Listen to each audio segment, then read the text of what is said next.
君子怀德。穿越过来，别人不是修仙大佬，就是天命女主。我倒好，天生丽骨，一身蛮力。因为身上的戾气到哪里，都会被认定是魔头，被关在这牢里，暗无天日。可我的戾气却每天都在增长。剑不烂而内自省。这老头念了3个时辰了，我耳朵都快长茧子了。你年纪轻轻犯下重罪，若是能静心听老夫讲圣人之道，或许还有救赎之机。我受不了了，老娘宁可再砍10个暴徒，也不听他再念一句。老先生，您听说过一句话吗？叫能动手就别抄手。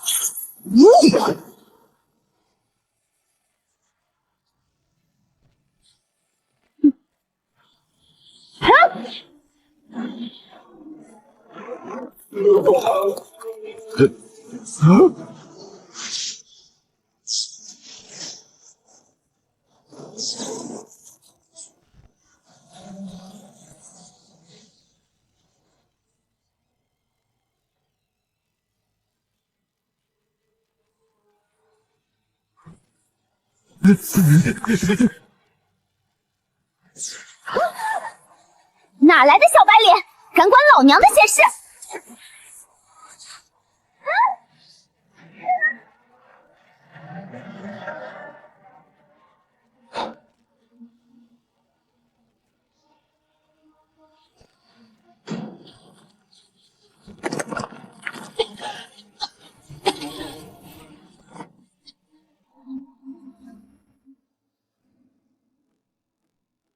我得罪过你？非也，本尊乃雀云宗青乌，你天生丽骨，杀意充实，正是修我杀道的不二之选。如何？拜本尊为师，入雀云宗，从此你想杀谁就杀谁，以杀入道，修成无上仙体。想杀谁就杀谁，真的，你没骗我。雀云宗以杀道立宗，修至大成，天下无人不可杀。师傅在上，受徒儿一拜。不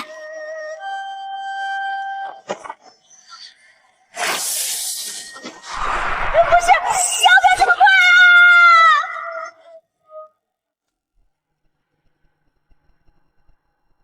今后你便住在此处，明日的收徒大典，为师会亲自为你主持。届时你好好表现，莫要丢了为师的脸面。放心吧，师傅，这种事儿徒儿从小就没输过。莫要轻敌，雀云宗内天才云集，管他什么天才，我说了不会输，就是不会输。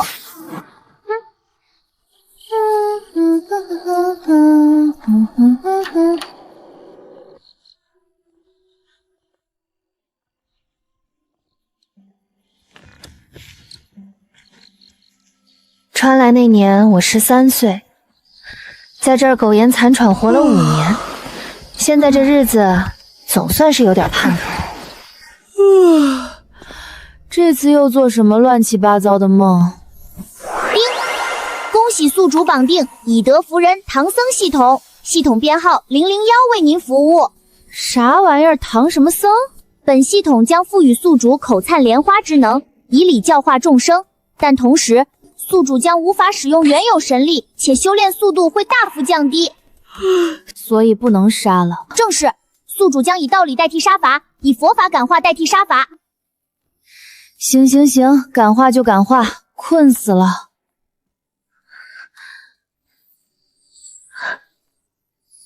封印宿主神力，绑定确认，祝宿主早日得道。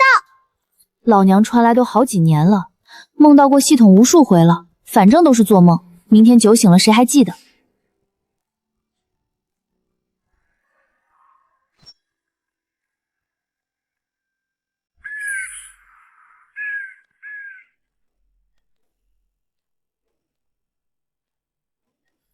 今日本尊收此女为关门弟子。哟，青雾师兄收徒了，难得难得。不知是哪家的天才，能入青雾师兄的法眼。坐。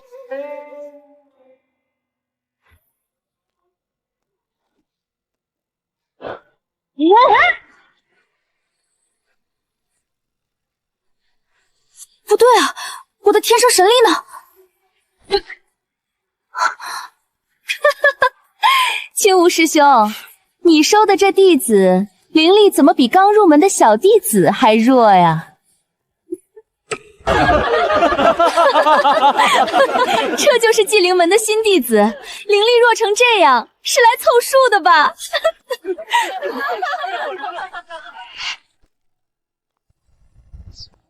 阿弥陀佛，诸位施主，放下屠刀，立地成佛，打打杀杀皆为业障，回头是岸，方得极乐啊！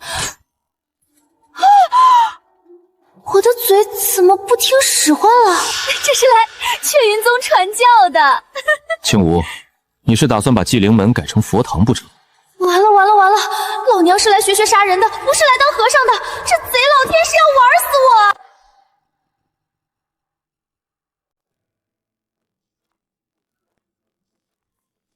就这姿色，修炼不行，去合欢宗倒是个好苗子。可不是嘛，这脸这身段，去合欢宗肯定吃香。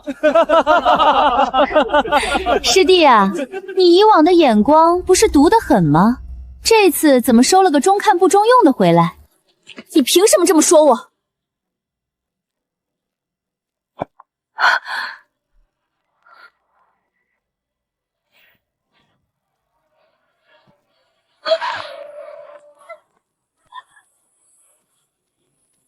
江离是本尊的弟子，谁若不服，尽管来祭灵门找本尊说话。山月，你一把年纪了，欺负一个小弟子，怎么脸上很有光吗？护犊子护的倒是快，你怕不是贪图他的美貌？你以为人人都是你吗？净收些年轻力壮的男弟子。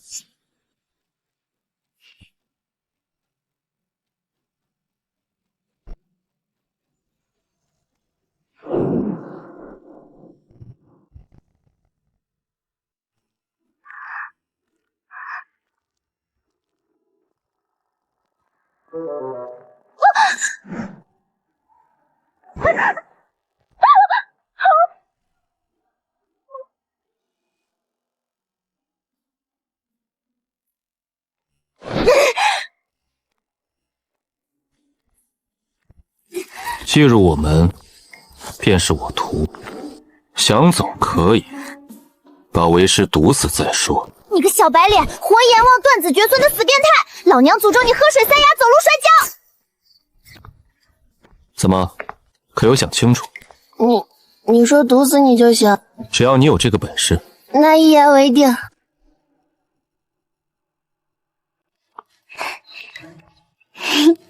师傅，这是徒儿亲手炖的鸡汤，您尝尝。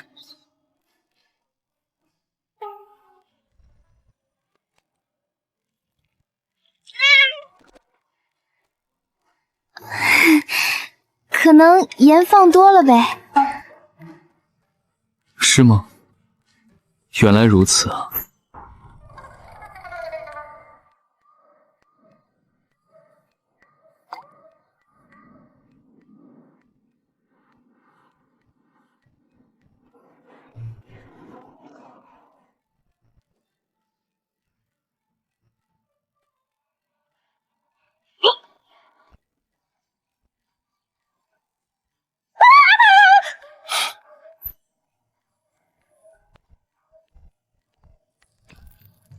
狗师尊，老娘不陪你玩了，要打要杀，给个痛快话啊！你倒是。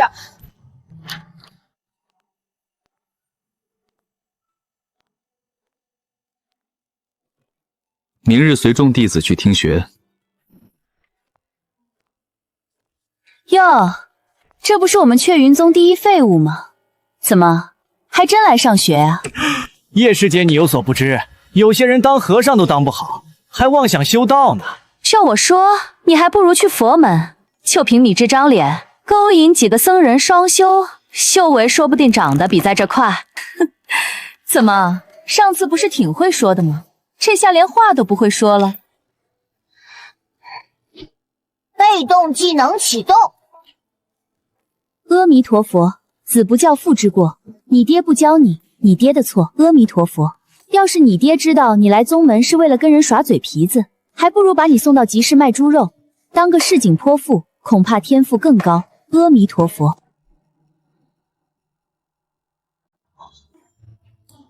我们刚刚是被骂了。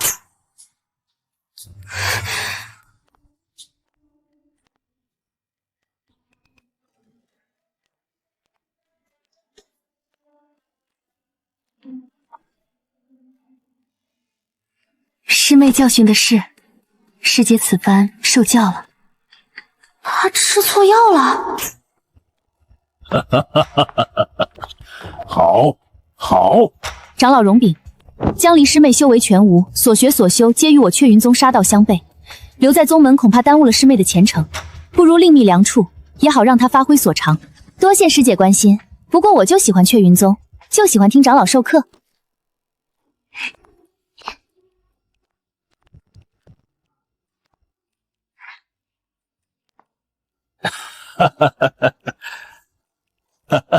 好，好，好，上课，上课。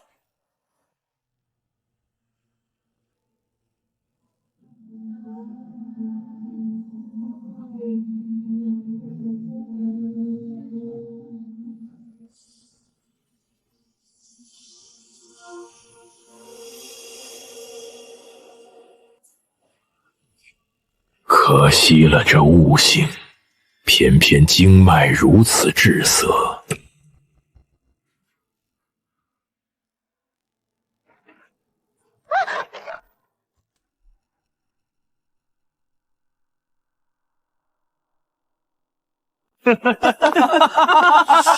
不是吧，江爷，这种低级的绊脚术你都能中招，也太菜了吧！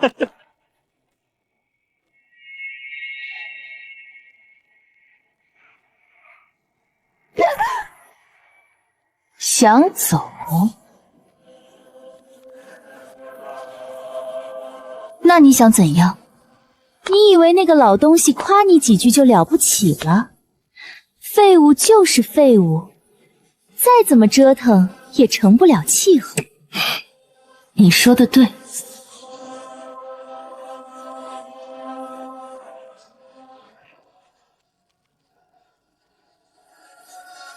所以，要么下次直接杀了我，要么就别用这些上不得台面的小手段来恶心我。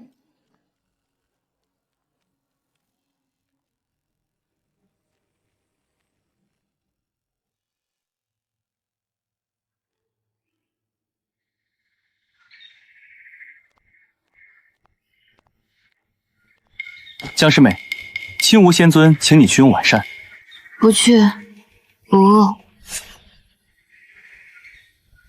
打又打不过，修又修不了，毒也毒不死，连走都走不掉。难道真要在这破地方当一辈子念经和尚？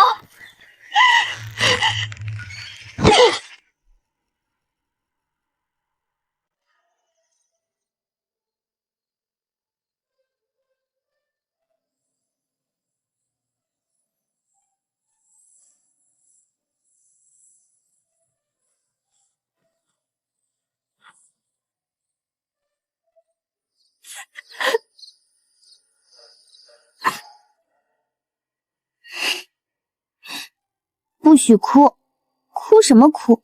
要笑。啊！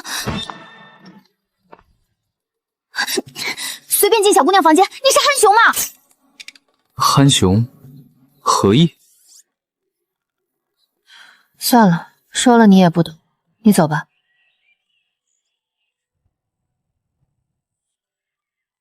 是吗？那就去和你师兄姐们说说去。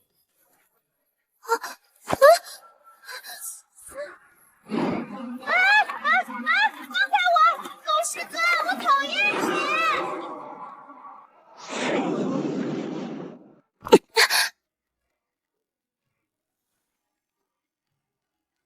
小师妹，可算不用辟谷了。小师妹来了，我们就能光明正大吃好吃的了。世间万物相生相克，没有解不开的局，只有还没找到的克制之法。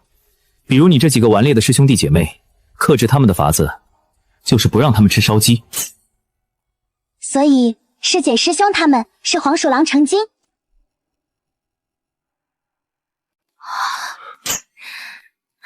小师妹，师尊的意思是万事都有破解之法。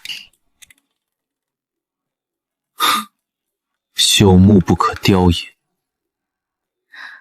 不想教就别教喽。我早就说过萧下山，是你们非不让我走。如今以你的修为，怕是连山都下不去。修为低怎么了？又不是我愿意的。你以为我不想修炼吗？你以为我想当废物吗？你们根本什么都不知道。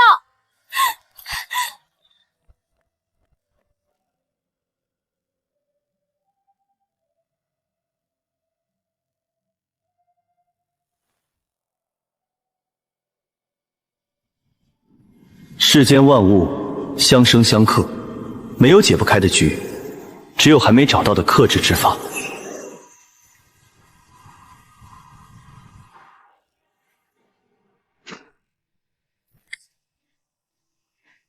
哇，这也太得了吧！哇塞，这个更得，简直是感天动地的大德。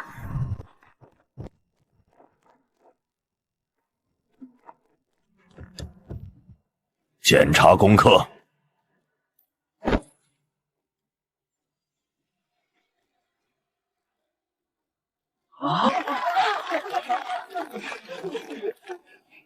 不如请江师妹也展示一番，让我们见识见识。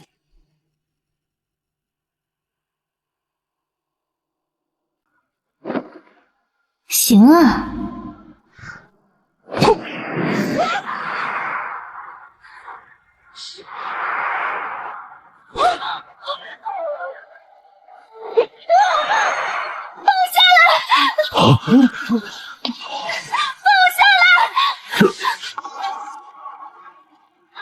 才一天一夜的功夫，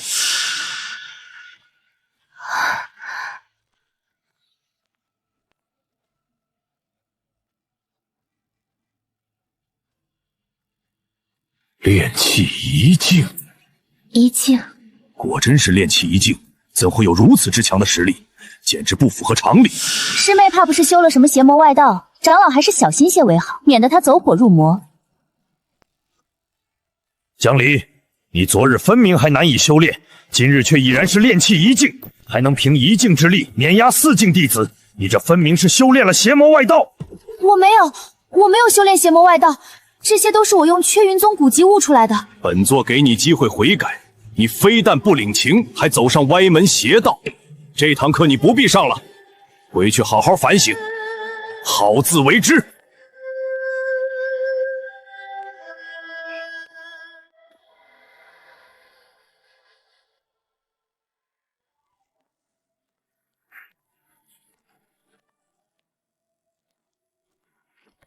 这是咱们季凌风吗？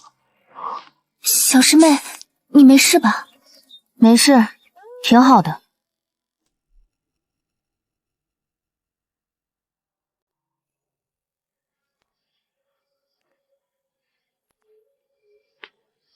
小师妹，你当真没事？有事就说，师兄给你撑腰。我真的没事，师兄师姐们别问了。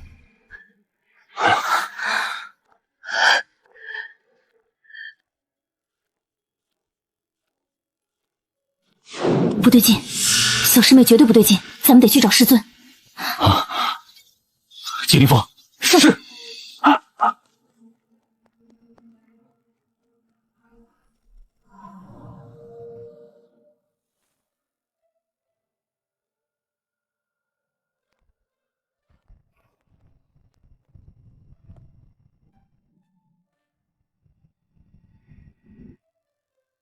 师尊又有何贵干？山下有户人家，为师已替你打点妥当。你收拾收拾，明日便下山去吧。什么意思？你这般辛苦，为师看着也不忍。不如回去做个凡人，安稳度日。我不走，我好不容易上了山，好不容易能修炼，现在让我走，门儿都没有。哦，那真是太可惜了，做不了凡人了。师尊，问你个事儿，这本书是邪魔外道吗？这本书乃为师生平经验所得，谁跟你说是邪魔外道？哦，原来是这样啊，那也差不多了。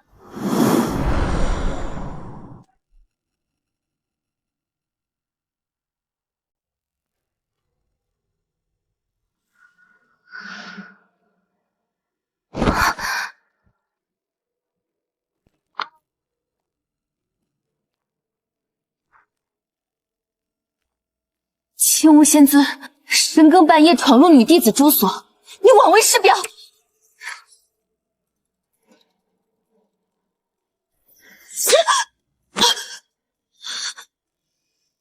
我可曾得罪过你？哼，我那徒儿江离可曾得罪过你？江离自己学艺不精，走了歪门邪道，关我什么事？我不过是揭穿他罢了。是揭穿还是针对，你心里有数。你得罪了我那徒儿，还敢说没有得罪我？再有下次，我会杀了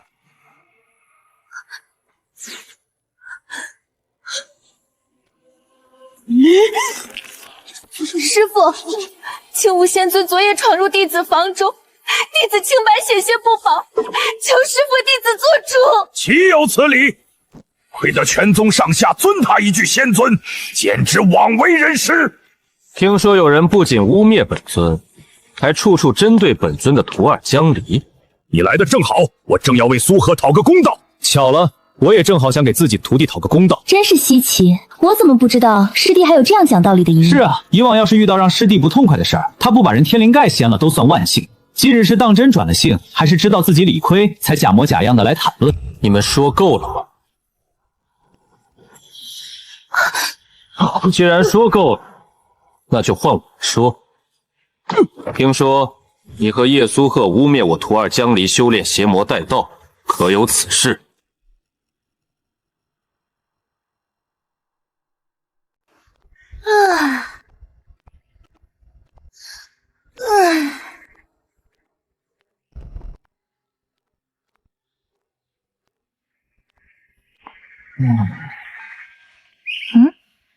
师兄师姐，你们这是集体便秘了？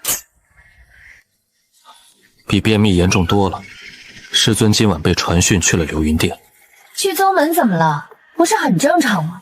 不一样，听说师尊昨夜不知为何，竟深夜跑去叶苏鹤的房间，把人痛打了一顿。今早叶苏鹤就到石师伯面前告状，说师尊夜闯女弟子住所。不行，那狗师尊凭什么叫人欺负？他是我的师尊，谁也不许动他！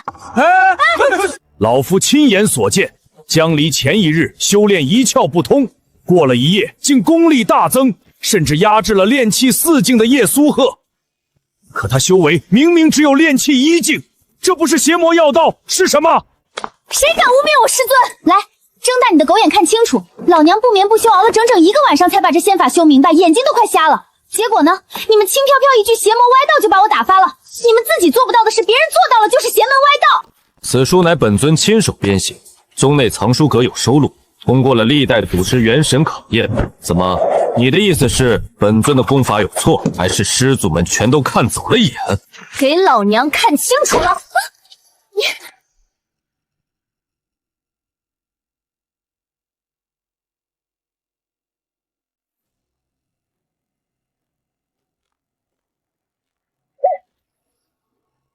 唐僧系统启动，祝您以德服人，生活愉快。阿弥陀佛，人之初性本善，施主何必为难贫僧？贫僧自凡间而来，前往纪灵拜师学艺，不求闻达于诸位脑残，只求心安理得。住嘴啊！住嘴啊！住嘴啊！本是同根生，相煎何太急？善哉善哉！够了！你们真不愧是师徒，滚回你的纪灵峰去！今天的事到此为止。倘若日后要是再让本尊知道宗门内有弟子欺负江离，本尊就不会像今天这样好好的站在这里跟你们讲道理。师尊等我！师尊，您没把师伯他们怎么样吧？师尊若是犯了门规，我们每个月还能吃到烧鸡吗？吃，就知道吃，福气都被你吃没了。师尊身上这不是没有师伯们的血吗？你们一个两个哭丧着脸作甚？以后出门批本尊名讳，也别说是本尊的弟子。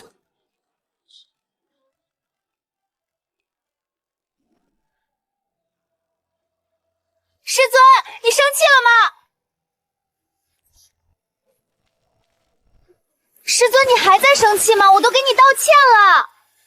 以后你也是，出门别说是为师的弟子。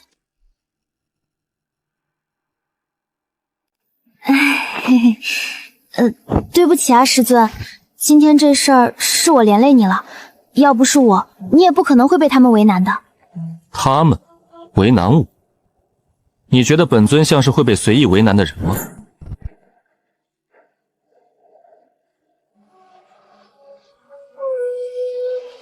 不像，师尊长得像杀人越货、鱼肉乡里的大反派。滚！好嘞。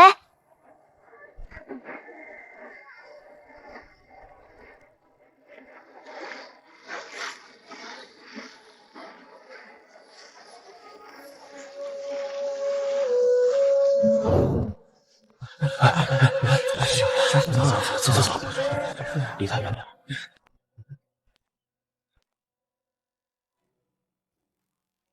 哎，看来大家还挺尊重我的。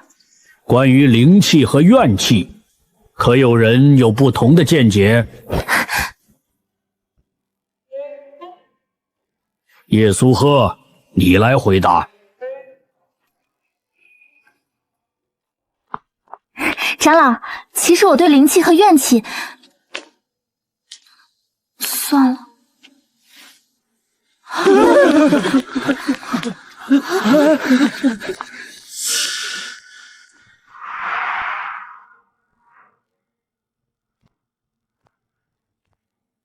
我可以跟你挤一挤吗？这里挤不下了，待会儿有人来做。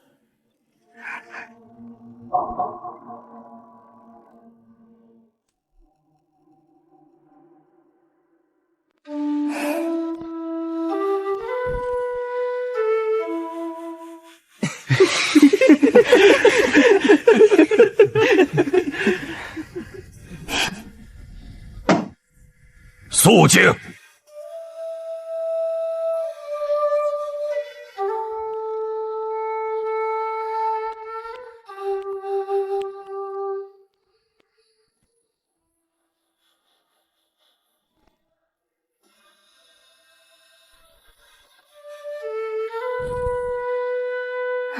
江师妹，要我说，你不如就一辈子待在纪灵峰得了，何必每天跑来自取其辱呢？师姐还是先关心关心你自己吧。3日后的剑种试炼，你勤加修炼了吗？别到时候进了剑种，连一把剑都看不上你，那才叫丢脸。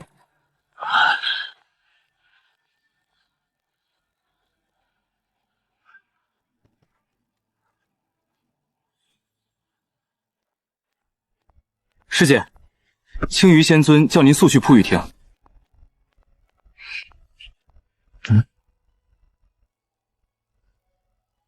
近日听学还顺利吗？挺好，还行。3日后，剑主将提前打开，你们勤加修炼，届时可入剑主挑选一把趁手的武器。师尊，武器认主看的是什么？1看信性，2看缘分，3看灵根，4看修为。那我没戏了。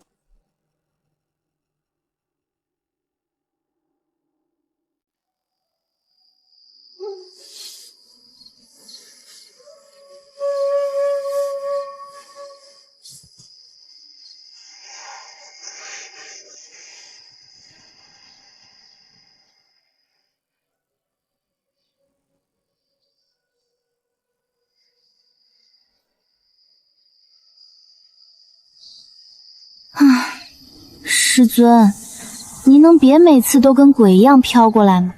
不能。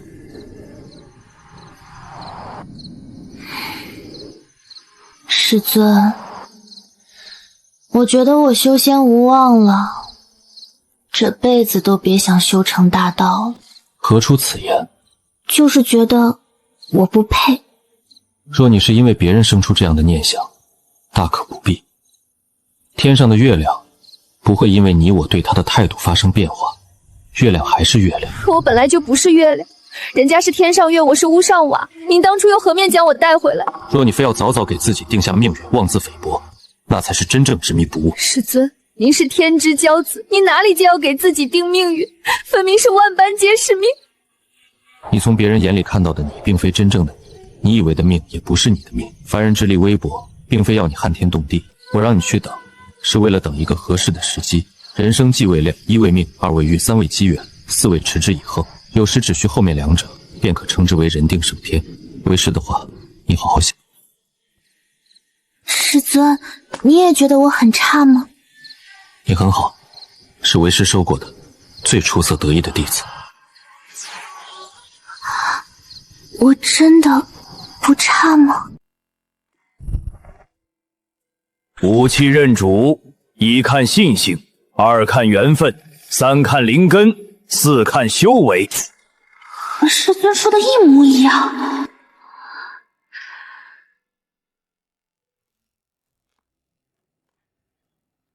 我呢，天赋卓绝，又是难得一见的冰灵根。剑仇中有一把上古神剑，名唤寒朔，以我的资质，必定能拿下。至于你嘛，一个不上不下的水灵根，修为又不济，能在剑种里捡到一把刀就算不错了，可别拿把菜刀出来丢人现眼。是，师姐最厉害了，您不是冰灵根天才吗？那肯定能把寒错剑拿到手啊。要是拿不到，这天才二字，怕是要名不副实了呢。你给我等着！哦，祝师姐马到成功。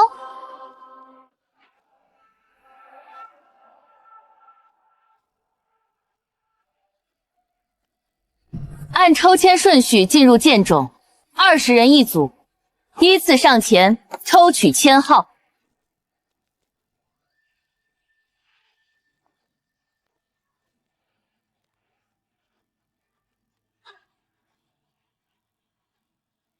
签没了。最后一个，好的全被前面挑完了，这还选什么？既然如此，江离就排在最后一组，最后一个进去吧。哼。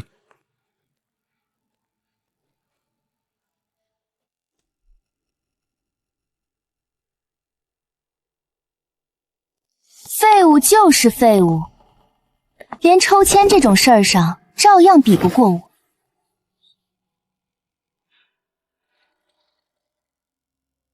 叶苏鹤，你得意什么？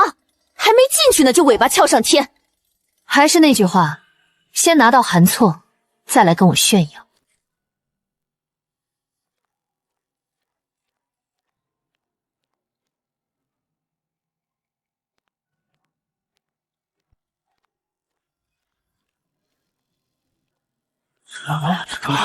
是青霜剑，雀云宗师祖羽化前留下的佩剑，镇宗之宝啊！哎呀，原来是青霜剑啊，不是寒鞘呢。师姐不是说自己能拿到寒鞘吗？太可惜了，寒鞘真是不识货，连鼎鼎大名的冰灵根师姐都不认。韩错那可是上古神剑，雀云宗历代天才多了去了，也没见韩错认主过。诗云师兄，你这徒弟口气倒是不小啊，人心不足蛇吞象。下一组，赶紧让下一组进去。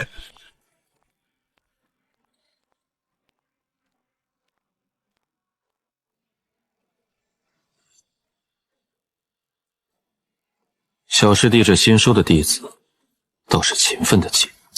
装模作样罢了。啊，叶师妹，你说啥？你说我们小师妹装模作样，你怎么这么坏啊？我没有，你听错了。哦，原来是我们听错了呀，还以为某些人小肚鸡肠，见不得我们江离好呢。江师妹修为不济，努力些也是应当的。哟，那小师妹厉害着呢，保不齐她就能拿到寒错剑，可不比你那青霜剑强。最后一组进剑轴。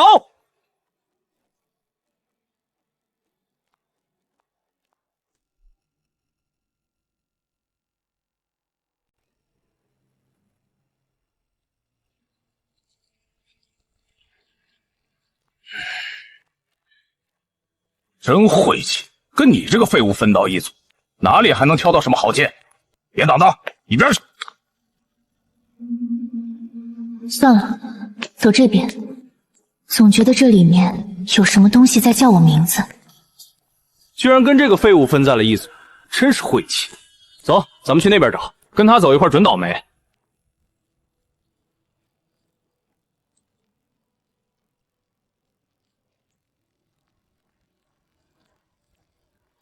到了，就是这儿。被吸引的感觉越来越强烈了。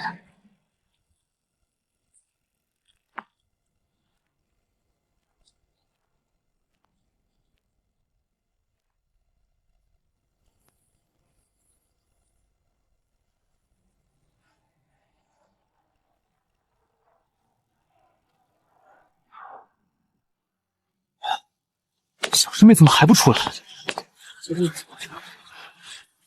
快，回麒麟峰请师尊过来。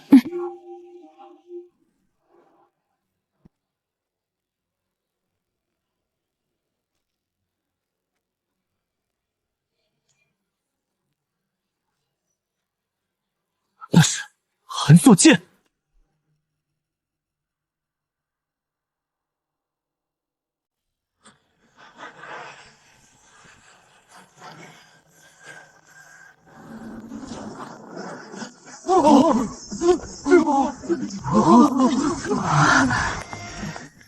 不可能，这把剑连金丹修士都拔不出来，他一个炼气一境的废物，怎么可能？他一个炼气一境礼物怎么可能？他一个炼气禁制松动了，一定是哪里出了问题，一定是剑爪的禁制松动了。韩错认主了，那可是上古神剑，不是说已经300年没人拔出来过吗？怎么会选他？他才炼气一境啊！宗门里随便拉一个杂役弟子，修为都比他高。这算什么？老天瞎了眼，还是说韩错剑放久了，标准降低了？不可能，他才修炼多久？就是，他凭什么能拔出这把剑？这可是剑轴里的神剑啊！他肯定是用了什么邪术。就是，不然他怎么可能拔出这把剑？我徒儿自然配得上最好的剑。这把剑在剑轴里等了几百年，等的就是我徒儿。我徒儿自然配得上最好的剑。哼，韩翘认主又如何？炼气一境拿得动？别说是神剑，就是给他一把仙器，他又能发挥出几分威力？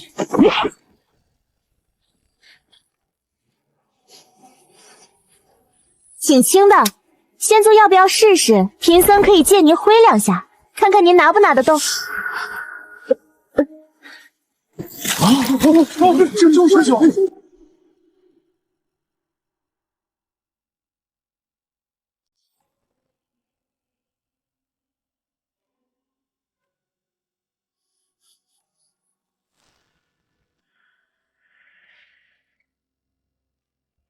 老夫等了1000年，就等来你这么个炼气一废。1000年来最好的天才拔不出这把剑，最差的废物倒是把剑拔出来了，这算什么？天道在跟老夫开玩笑。你是韩秋剑灵，在这剑里待了1000年，不然呢？你以为自己是天选之子？醒醒吧，你连筑基都没到。天选之子的门槛是金丹起步，你差了2个大境界，外加1个天劫。老夫等了1000年，等来你，比守株待兔那只农夫还惨。学而时习之，不亦说乎？有朋自远方来，不亦乐乎？人不知而不愠，不亦君子乎？其为人也孝弟而好犯上者，习矣；不好犯上而好作乱者，谓之有也。在止于至善。别念了，求你别念了，我认输，我教你剑法还不行吗？全套剑法，一招不落，你想学什么我教什么。阿弥陀佛，早这样不就完了？贫僧又不是不讲理的人，何必受这3个时辰的罪？这哪是主人，这是来索命的。1000年等一回，等来一个念经的，老夫上辈子造了什么孽？说好了，剑法全套，一招不落，不许反悔。反悔的话，贫僧还有《孟子》《中庸》《诗经》没念完。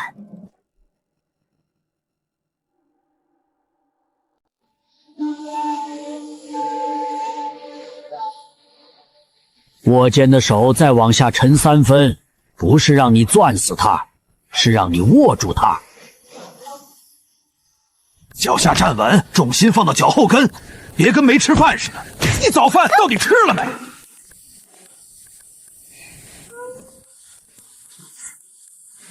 暴躁老头，运转你的灵力。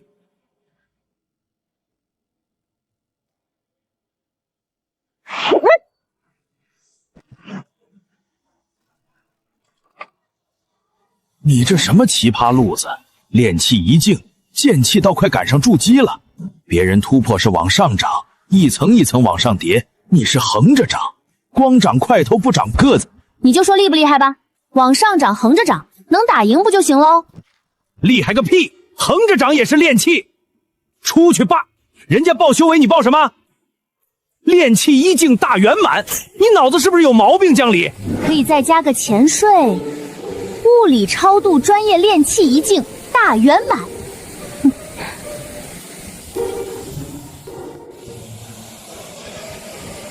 唉，老夫当年连纵横修真界什么天才鬼才没见过，怎么摊上这么个玩意儿？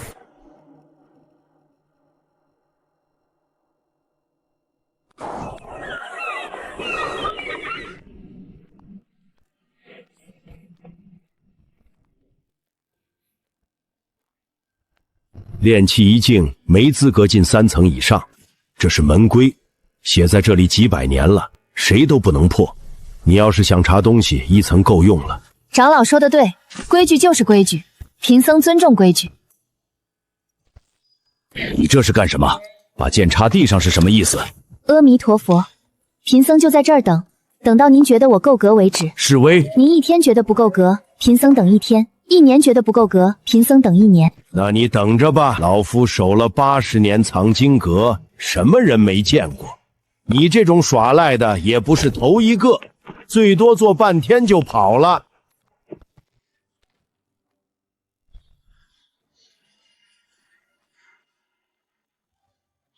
他还真做了1天，疯了吧？跟一块石头较什么劲？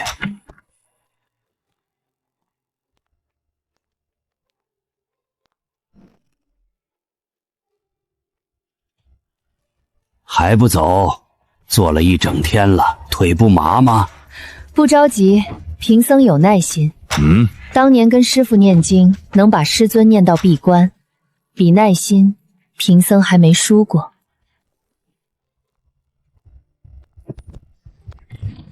比耐心，我从小在冰牢里等人来救我，等了那么多年都没等到，坐在这里等一个老头改主意，算什么？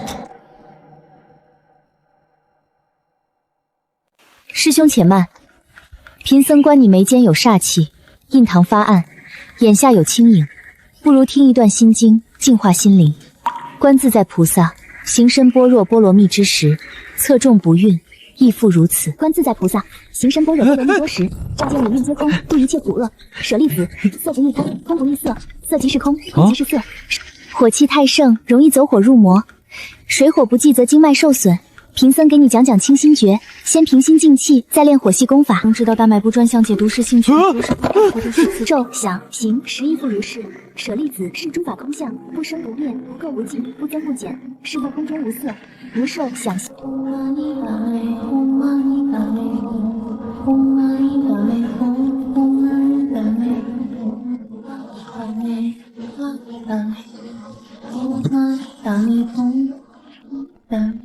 平时无眼耳鼻舌身意，无色声香味触法，无眼界乃至无意识界，无无明亦无无明尽，乃至无老死亦无老死尽，无苦即灭道，无智亦无得，彼无所得故，菩提萨多。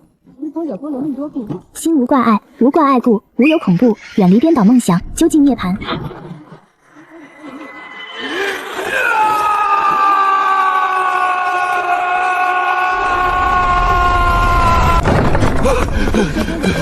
你进去行了吧？3层以上随便进，藏经阁的禁书区也对你开放，求你闭嘴，别再念了。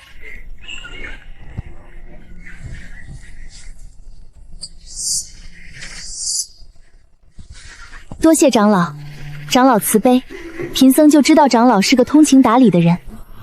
我守了80年藏经阁，什么样的修士没见过？头一回遇到这种狠人，8年，头一回想辞职。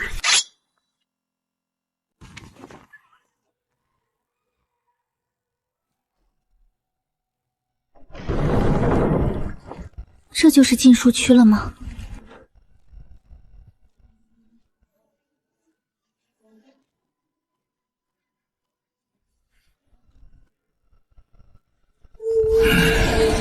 这书邪门，别碰！以杀正道的法门，练的人10个有9个走火入魔，剩下1个直接入魔道。老夫当年亲眼见过一个天才，因为练这功法，把自己练成了疯子。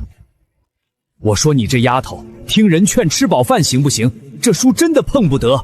你修炼的路子本来就奇葩，再加上这种邪门功法，会出事的。这不就是以德服人的暴力版吗？杀生渡，杀的是恶人，渡的是善人。说白了，就是物理超负的理论升级版。什么？你从这书里读出了以德服人？阿弥陀佛，先借回去研究研究。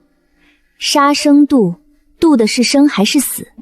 说清楚了再考虑练不练，不研究就否定，那叫偏见。这疯丫头又想干什么？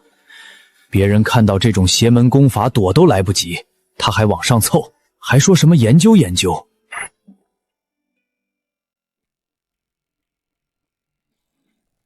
江离，我要让你身败名裂。你拔了寒鞘又组合，你赢了大比又怎样？只要坐实了偷盗宗门至宝的罪名，你就彻底完了。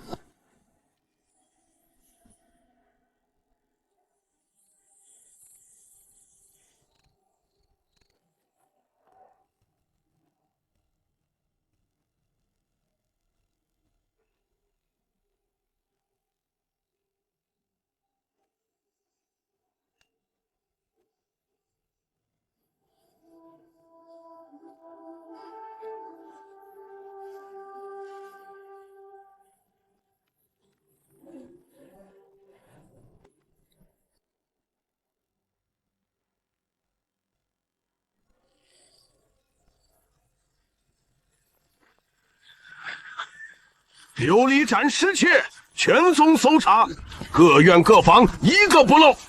所有人站在原地不要动，等搜查结束。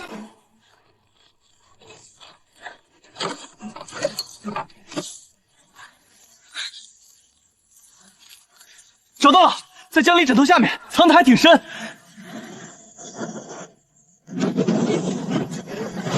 江离，你竟敢偷盗宗门至宝！来人，把他给我拿下！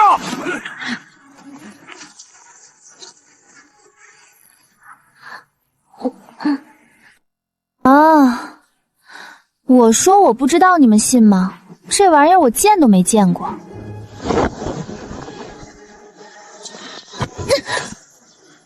拿下，押到执法堂。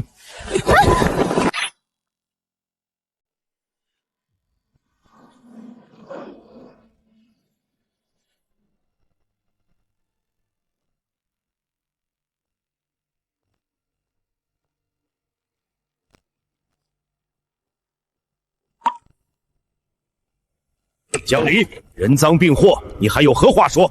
琉璃盏是雀云宗的镇宗之宝，偷盗此物，按门规当逐出师门。阿弥陀佛，诸位师长，贫僧有几个问题想请教，在定罪之前，能不能先回答贫僧几个问题？若是狡辩之词，罪加一等。第一，你们说贫僧偷东西，可有人亲眼看见贫僧进过宝库？有目击证人吗？第二，琉璃盏上有贫僧的指纹吗？验过了吗？宝库里有没有留下什么痕迹能证明是我拿的？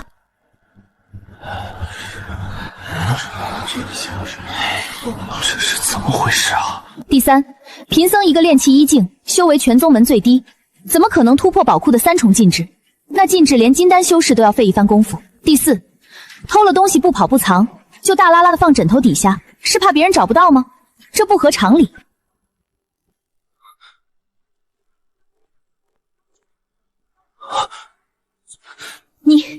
你狡辩，人赃俱获还敢抵赖，东西在你枕头底下找到的，这就是铁证。贫僧只是在讲道理，如果我说的每一句话都站得住脚，那就叫陈述事实。事实就是事实，讲理不算狡辩吧？叶师姐，还是说在执法庭里连讲理都不让了？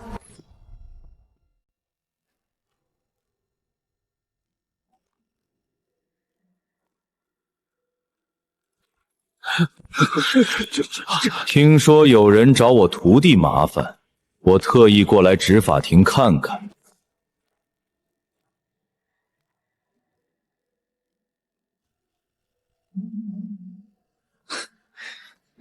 一把年纪了，欺负一个小姑娘，也不觉得害臊。你好大的胆子！青武，你反了！这是执法堂，你眼里还有没有宗门规矩？我祭灵门的人，轮得到你们审？哼，你们审了这么久，审出什么了？连嫌疑人都定不了罪，还好意思在这里叫？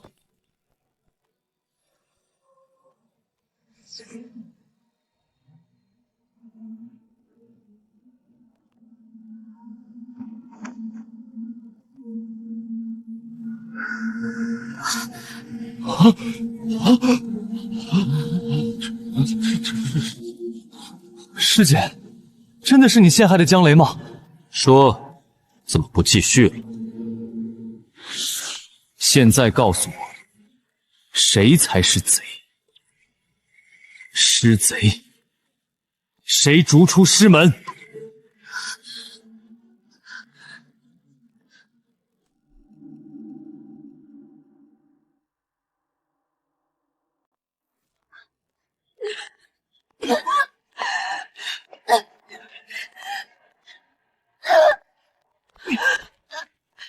叶苏鹤陷害同门，偷盗宗门至宝罪名成立，罚官撕过牙3个月，面壁悔锅。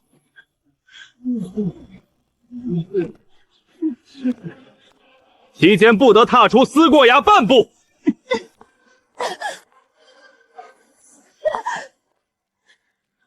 你等着，不会放过你。3个月很快，等我出来，我要你加倍奉还。阿弥陀佛，师姐好走。思过崖风大，记得多穿衣服。那边比山下冷多了。对了，那儿晚上有穿山风从崖缝里灌进来，被子要盖好，别着凉了。凉的次数多了容易宫寒，宫寒了对修炼不好，尤其是冰灵根的修士本来就寒气重，受了凉寒上加寒会损伤经脉的。还有思过崖的伙食偏素，没有肉，只有青菜豆腐。师姐若是吃不惯，可以让杂役弟子帮忙带点红枣桂圆补补气血。哦，对了，杂役弟子每3天才上去一次，师姐自己算好时间。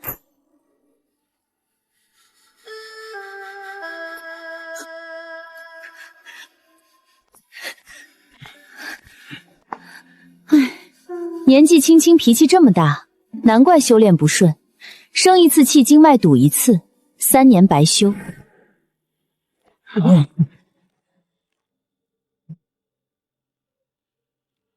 江离这张嘴，比撕过牙3个月的处罚还狠。被关3个月还能清静清静，被他念3个月人能疯掉。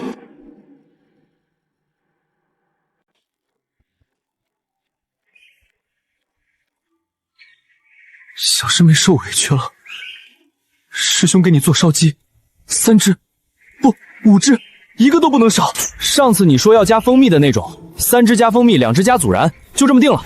那帮不长眼的执法堂弟子，以后我见一次打一次，欺负咱家小师妹，谁给他们的胆子？我耀莲的拳头好久没揍人了，正好痒痒。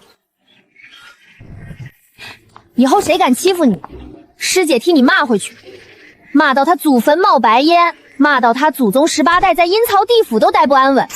我和月骂人还没输过，整个祭灵宫的吵架记录都是我保持的。我帮小师妹试毒，这是新炼的解毒丹，不苦的，真不苦。我自己尝过3遍了，这批用了新的配方，把黄连缓成了甘草，虽然有一点点甜的发腻，但总比苦好。你们真是黄鼠狼成精，但也是好黄鼠狼。元货，烧鸡我要加蜂蜜的，别放太多盐。上次那只咸的我喝了一整壶水，别把人打残，打残了师姐还得去骂一个残废，骂赢了也不光彩，累的是他自己。博玉，你那解毒丹下次别用黄连做底。你说你尝了还说不苦，是你舌头有问题，改天让荷叶师姐给你检查一下味觉。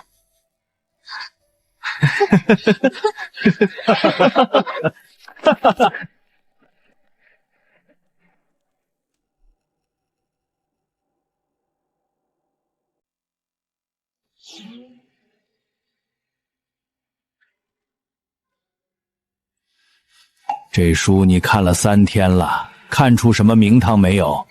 你是在认字呢，还是在发呆呢？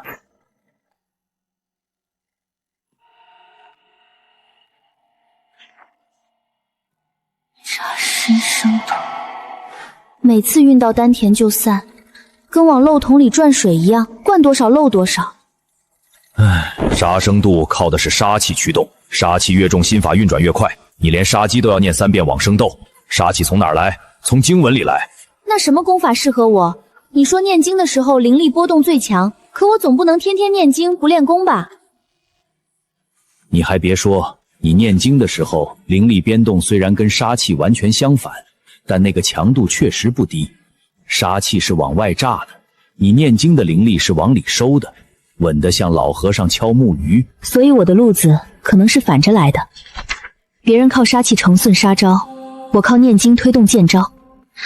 杀生度的核心是度，杀只是手段，度才是目的。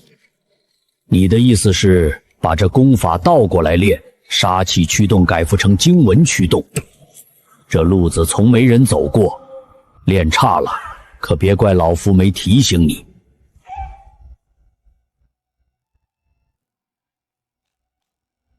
试试就知道了，练差了大不了重新来过，反正我练气一静也没什么可损失的。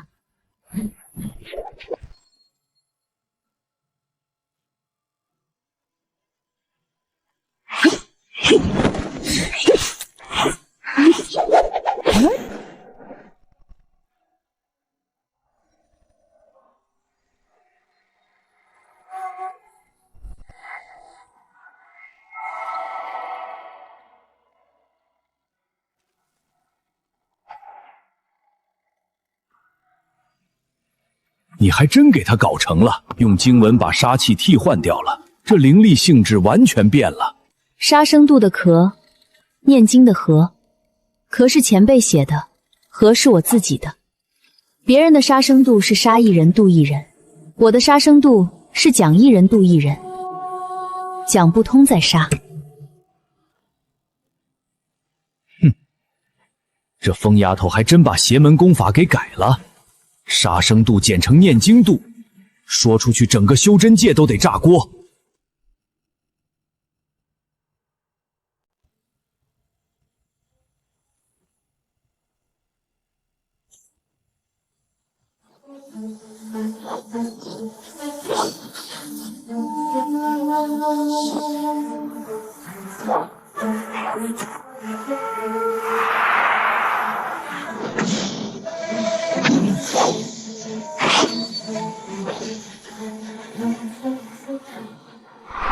有朋自远方来，不亦乐乎？人不知而不愠，不亦君子乎？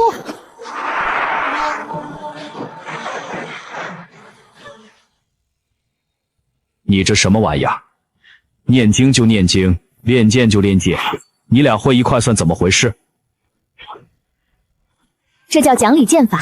第一招有朋自远方来，欢迎对手；第二招不亦乐乎，跟对手切磋很开心；第三招人不知而不愠，对手不懂事我也不生气；第四招不亦君子报，我以德服人。哼，简直歪理！所以你这剑法是先讲道理，讲不通再用剑讲。对，以德服人，文德不行就上武德，武德的核心就是杀伐为主，今天被一个练气一境的小姑娘改成了念经剑法，这事儿要是传出去，韩翘剑的名声就算彻底毁了。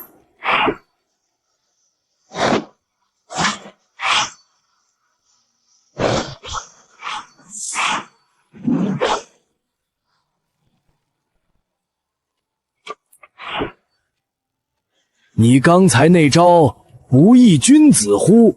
剑气凝而不散，比前3招强了一截。你念这句经文的时候，心里在想什么？没想什么，就是觉得这句话念起来最顺口。不亦君子乎5符5个字，节奏刚好是12121，跟直刺的发力节奏一模一样。所以你选经文不是随便选的，是按发力节奏选的，节奏对上了，威力就大。对，不同的经文节奏配不同的剑招，发力点要跟字音的重音对上。比如有朋自远方来，自和来是重音，正好对上横批的发力点和收力点。这哪是疯了？这分明是真把剑道给琢磨透了，以经文节奏驱动剑招发力。古往今来，没有任何一本剑书写过这种东西。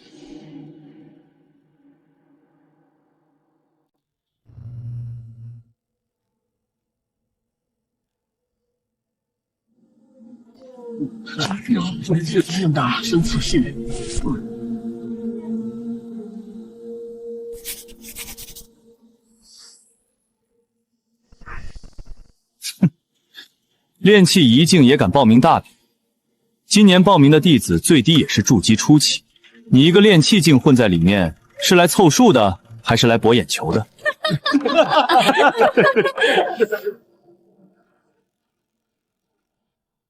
阿弥陀佛，贫僧不求名次，只求参与。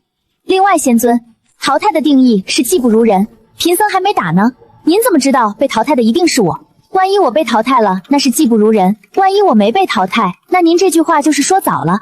2种可能性都存在，提前下结论叫武断。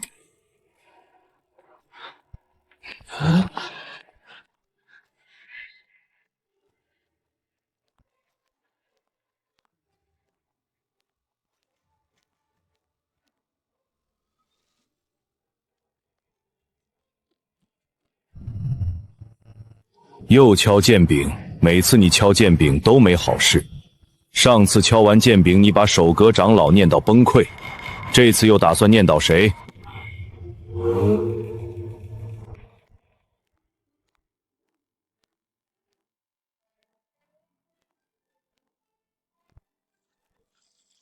听说你报名大比了，对手都是筑基起步，你认真的？认真的，我练了一套新剑法，正好趁大比试试实战效果。新剑法？你什么时候练的？谁教的？自己琢磨的。韩翘剑灵给了点基础剑招，我把经文嵌进去，组合了一套讲理剑法。讲理剑法？这是什么鬼名字？以德服人，先讲道理，道理讲不通的，剑来讲。好，好，好，那我倒要看看小师妹在大比上怎么用剑讲道理，到时候我给你加油。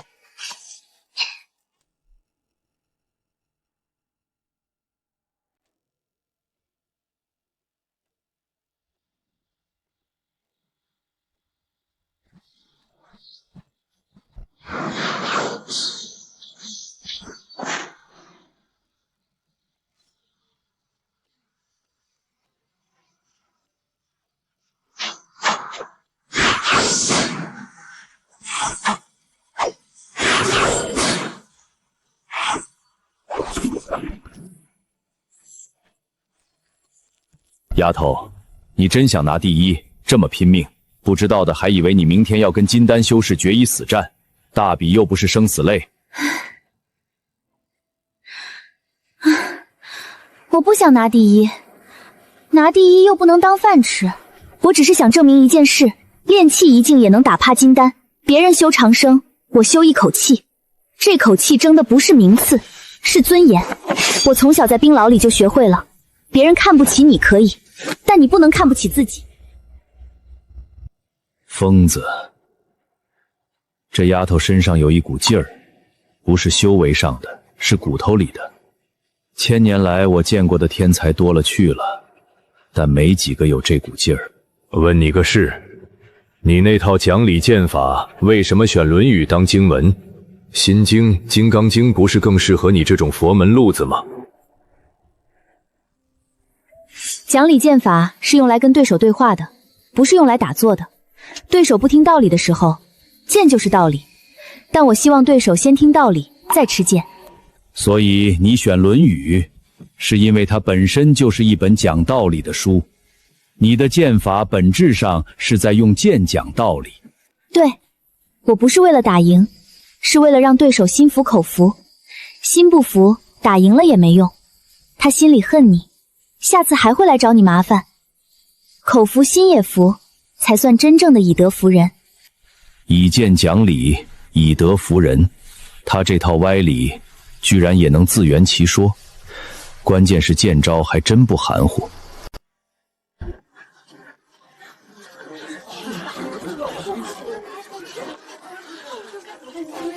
讲理，对战赵火，现在开始。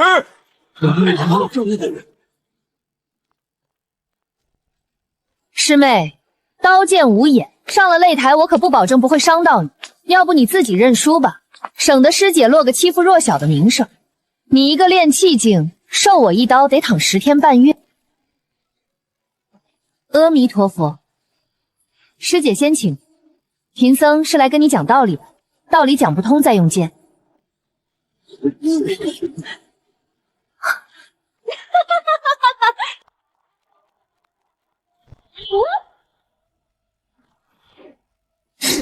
有朋自远方来。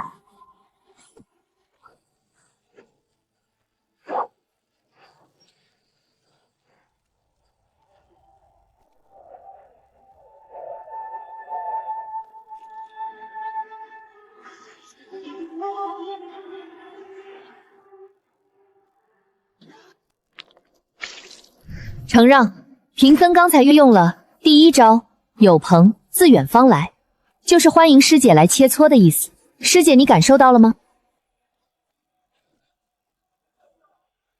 江离胜，晋级下一轮。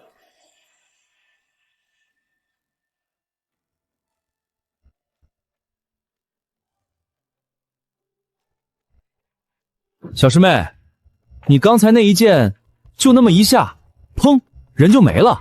那招叫什么来着？有朋自远方来，欢迎师兄来切磋的意思。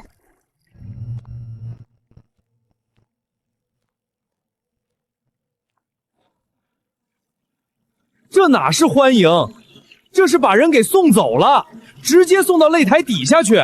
我数了，从开始到结束就3秒。我算是看懂了，你的讲理剑法根本就是先礼后兵，先说一句好听的经文，然后一剑把人拍飞，礼数到了，力道也到了。以后我骂人的时候也学你这招，先夸他一句，再骂到他狗血淋头。你看见没？炼气一境，一剑劈飞筑基初期，我修行10年没见过这种事儿。那一剑里面好像有经文声，你听见没？不是幻听吧？听见了，到现在耳朵里还在嗡嗡响，跟有个人在我脑子里念《论语》似的。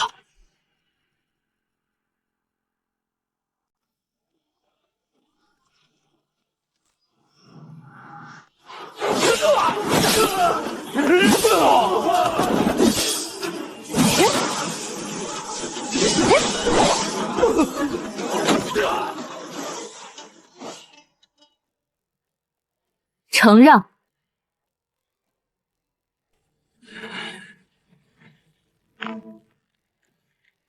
弟子怀疑江离在隐藏实力，炼气一境不可能这么强。江离，老夫怀疑你在隐藏实力，现在需要你用测莲石来证明你的境界。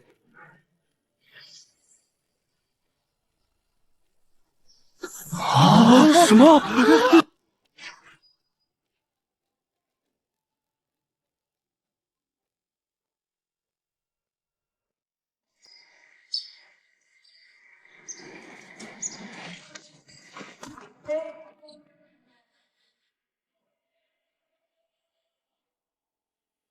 你今天那一招学而不思则罔，把对手差点打出擂台围栏，发力点比前几场又精准了半寸。你每次打完都会微调剑招，打一场调一次。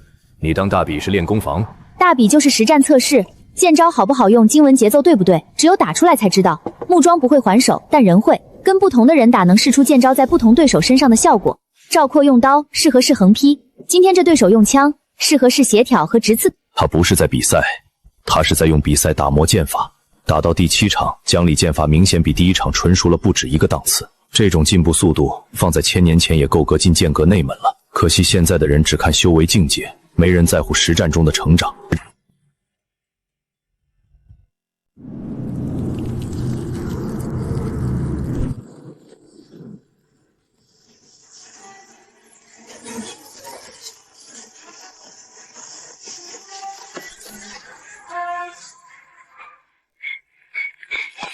叶师姐，您出来了！宗门大比正在打，有件事您得知道。江离就是那个炼气一境的江离，他在擂台上连赢了7场，筑基期的弟子全部被他3招内秒杀。你说什么？炼气一境赢了筑基大圆满？他用了什么手段？吃了什么禁药？还是用了什么禁术？没查到。宗主让人测了4次，4次都是炼气一境。他的剑法很奇怪，一边念经一边出剑，念一句拍飞一个人。大家都管他的剑法叫讲理剑法。讲理剑法。他一个炼气废物也好意思给自己的野路子起名字，他一定用了什么作弊手段，不可能，绝对不可能！我要在大比决赛上亲手废了他。3个月前他在执法庭外怎么说我来着？这回我要他跪在擂台上求饶，让所有人看看这个所谓的讲理剑法在我冰灵根面前有多可笑。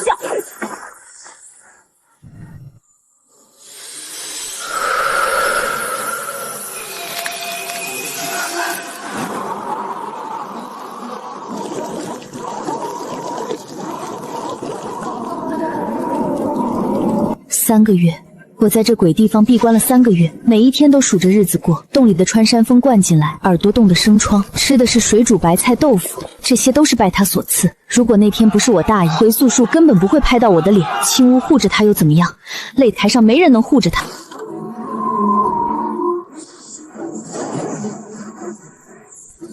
江离，你的讲理剑法马上就要在大比决赛上唱完最后一经了。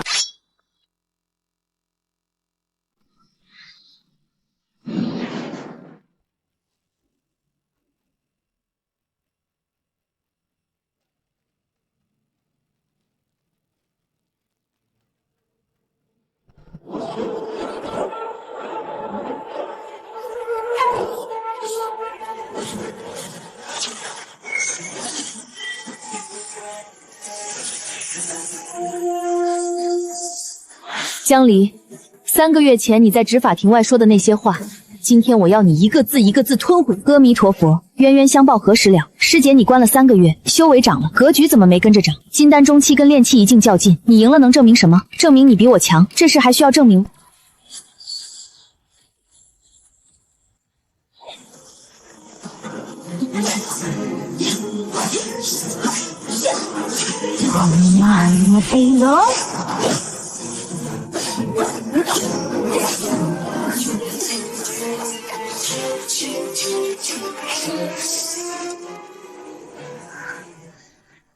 为是暗无明亮。阿弥陀佛，被关3个月就想报仇，说明师姐你这3个月白关了。思过崖的作用是反思，不是积攒恨意，恨意越重，剑越沉。师姐，你的剑刚才比3个月前沉了不止1倍。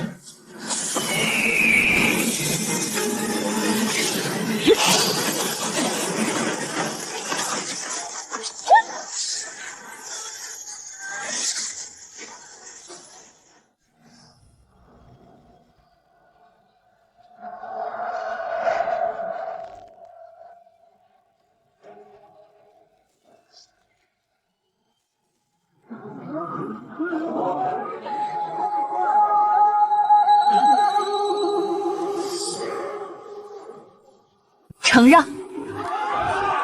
刚才决赛最后一剑，没有任何经文伴音。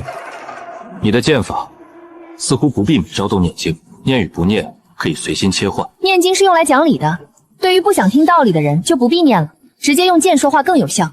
叶师姐在冰灵剑出手那一刻，灵力里全都是杀意。她不想听道理，只想杀我，那我就不能耽误她时间，直接把她送下去，让她冷静冷静。刚才那一剑太漂亮了，不念经的一剑把金丹中期捅穿了。不是捅穿，是拍飞。师兄，你不要乱说。不管捅穿还是拍飞，反正赢了。金丹中期被炼气一剑打趴下，叶苏鹤这张脸在宗门里是彻底挂不住了。小师妹，这是我专门给你做的润喉丹，你今天念了好多经文，嗓子一定干了吧？含着嘴里就行，不苦的，真不苦。这次用了薄荷和蜂蜜。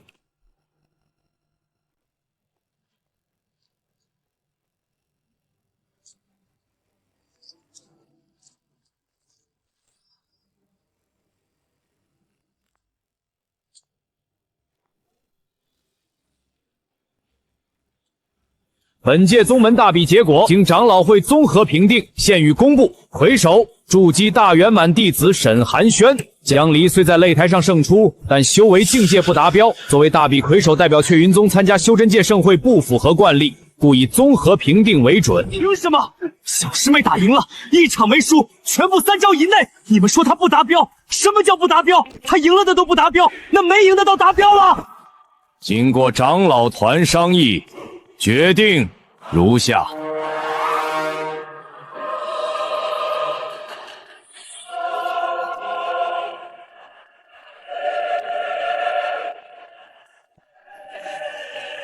这魁首，我徒儿不稀罕。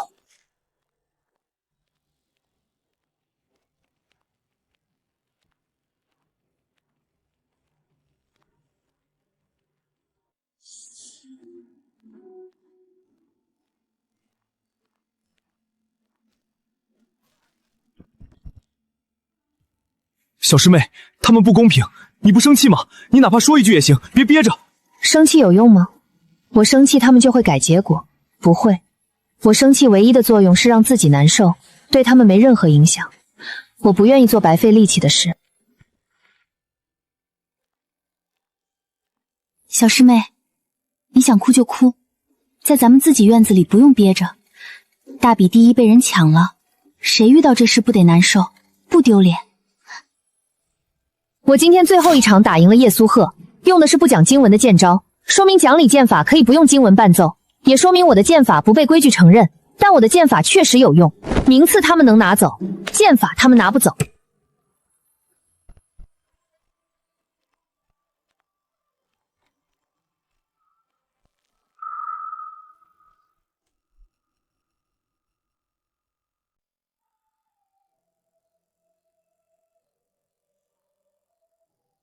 1、2、3、4。哎，小师妹，小师妹，开门！师姐给你炸了春卷，荠菜馅的。你上次说想吃，就吃一口，一口就行。你不开门，我就坐门口等你。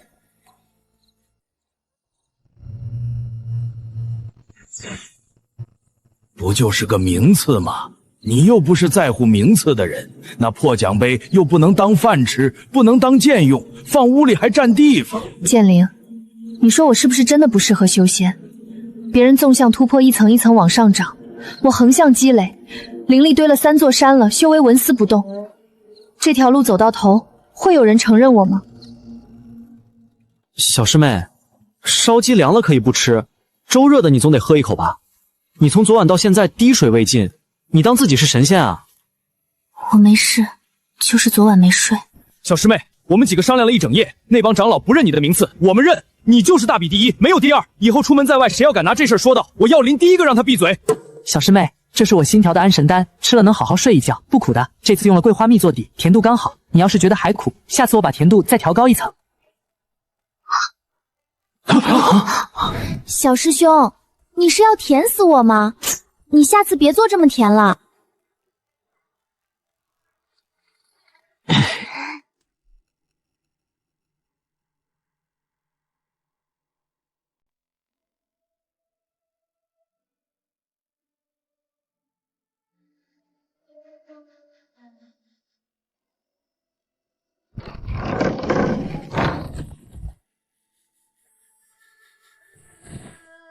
你可知道为师当年的事？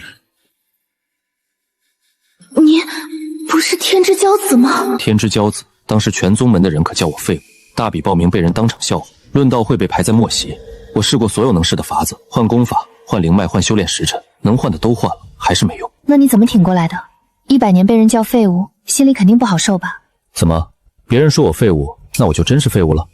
我要是用他们的尺子量自己，那才是真正认输。后来只管往前走，回头看的时候，那些拿尺子量过我的人，大多数已经不在视野里了。我把他们熬死了。为师来不是劝你想开点儿，为师来是想告诉你一句话：你在擂台上每一场我都看了，你的进步速度我生平仅见。名次可以被抢走，修为可以被质疑，但你自己学到的本事，谁也抢不走。还有一件事你要知道，大比规则里并没有规定炼器界不能当魁首，综合评定那条是今天早上临时加进去的。先调整状态，缓过来以后来找我，我有东西给你看。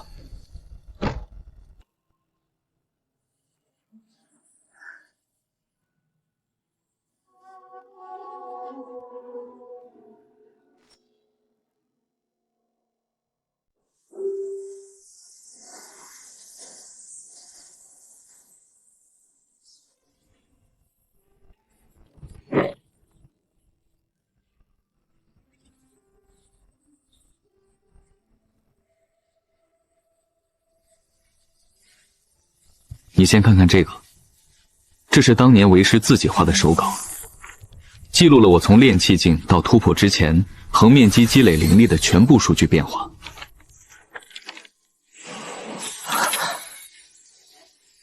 师尊，你的意思是，我现在的路子跟你当年是一条路，横向扩展，境界不动，实力在长。你说的不错。师尊，你当年从炼气境横向积累到最后突破，花了多少年？将近500年。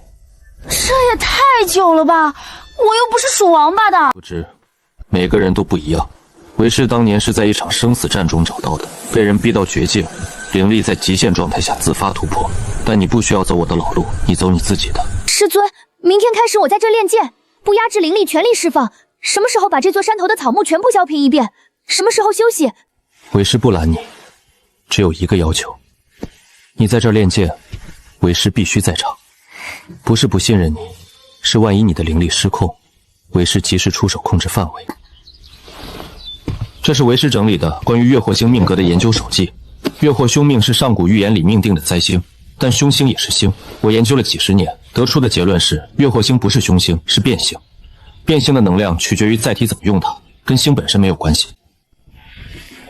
师尊，你好端端寻思这些干什么？所以你的命格不是什么灾星诅咒，它是一股可塑性极强的能量。将来这股能量会转化成什么形态，完全取决于你自己的选择。命由天定，运由己造。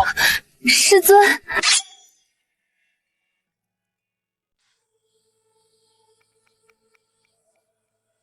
从现在开始，你不需要压抑任何灵力，放开全部灵力，不要管修为显示，不要管会不会被人看到，全力释放。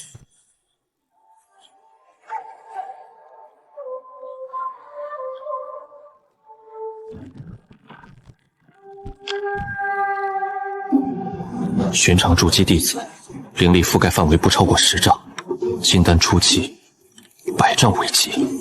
你的灵力以你为中心，覆盖了整座山头，方圆3里不止，灵力厚度至少是金丹初期的3倍。修为炼气已尽，这本身就不正常。但世间所有真正不正常的事，往往就是被叫了太久正常的规矩所排斥的东西。规则不承认你的路子，不代表你的路子是错的，只说明写规则的人没见过你这种人。3里，我自己的灵力覆盖了3里，我自己居然不知道。因为你一直在压着自己。从今天开始，后山这片地是你的修炼场，在这里不需要压制，全力释放，横向积累的速度会更快。师尊，你说我的灵力厚度是金丹初期的3倍，那我为什么修为还是炼气一境？按理说灵力够了就应该突破，不是吗？正常修炼是修塔，筑基是地基，金丹是塔身，元婴是塔尖，一层一层往上升。你是修湖，不往上修，往四周扩，湖的面积越来越大，但湖面始终是平的，没有塔尖，所以别人看你的高度，永远只看到湖面，看不到湖水有多深。修塔的人爬得快，但塔基不稳的话，元婴之后就难了。修湖的人前期慢，但湖水深到一定程度，一旦找到突破口，那就是决堤。为师的判断是，你将来突破的时候不会是往上升一层，而是整个湖的水位一次性暴涨。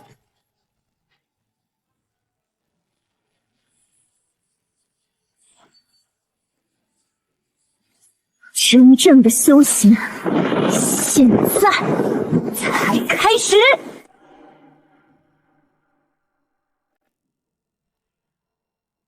练到第3天的时候，我发现自己的灵力在出剑的瞬间会自动调整经文节奏，不是我在控制经文，而是经文和灵力已经形成了一种固定的配合模式，这种模式已经渗透到了肌肉记忆里。这是好事，说明你的身体已经完全适应了经文驱动的节奏，不需要大脑主动控制，灵力自己会找到最优节奏。这在剑道里叫身剑合一，剑招从自主控制变成肌肉本能。但你要注意另一件事，不能让剑招就有的谱系变成固定模板，一旦固定，对手只要找到你的节奏规律，就能预测你的下一剑。师尊，我有个问题，修炼目的是为了突破境界，还是为了变强？我现在灵压全开，能覆盖3里，实战能打金丹中期，但我还是炼气1境。从实战角度看，我已经变强了；从修为角度看，我几乎原地踏步。那我到底算进步了，还是没进步？如果让你选，现在立刻突破到筑基后期，但实战威力还不如你现在的炼级1阶，你选哪个？不换，现在的实力是真的，修为标签是给别人看的，我不要用真中事儿换假标签。你已经有答案了。修真界习惯用修为境界衡量一切，但那把尺子量不了你。你自己知道自己在变强，这才是唯一重要的。为师当年绑定过一个类似的系统，因为修为不长被人叫了100年废物。这件事我从没告诉过任何人，今天告诉你，不是为了博同情，是让你知道你不是一个人走过这条路。别人纵向修炼，你我横向扩展，境界只是虚妄，实力才是根本。不要信他们说的规矩，规矩是人定的，人定规矩就能被人打破。你打破了1次，别人会说你是侥幸；打破10次，他们会说你是异类；打破千百次后，他们会开始改规矩。师尊，你当年一个人走这条路的时候，有人跟你说过这些话吗？天快黑了，回去吃饭。元货今天晚上又做了烧鸡。师尊，说，我那条路不会走100年。我知道。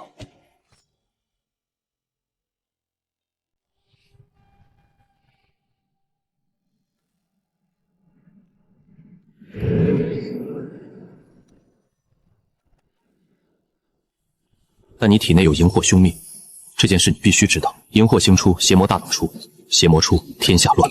这句话从上古传到现在，修真界每一个人都信，每一个宗门都把这句话刻在戒律石上。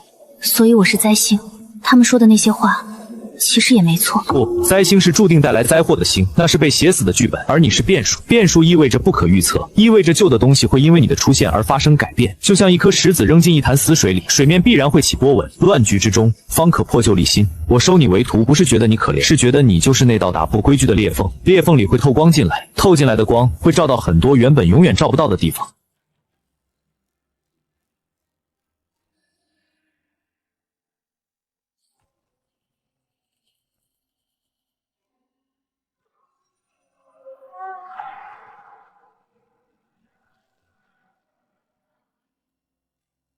那我就是裂缝，挺好。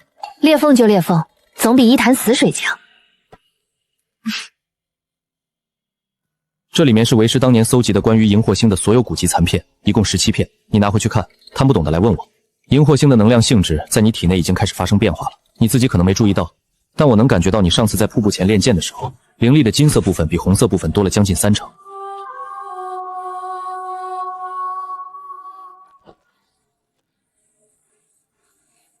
师尊，这变化是好还是坏？不是好坏的问题。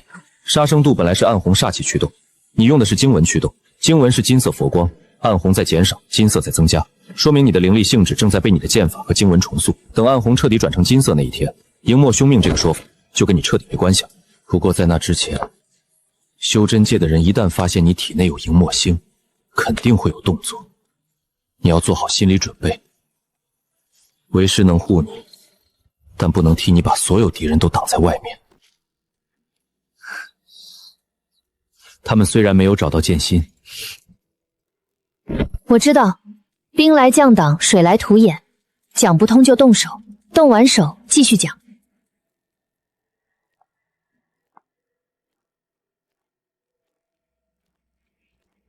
荧惑凶命、上古预言、修真界围剿，这些都够写一本传奇画本了。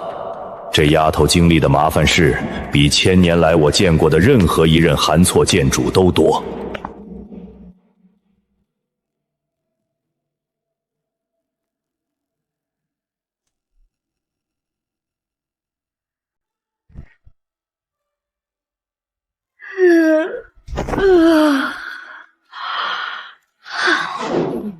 流水，云暖笑天。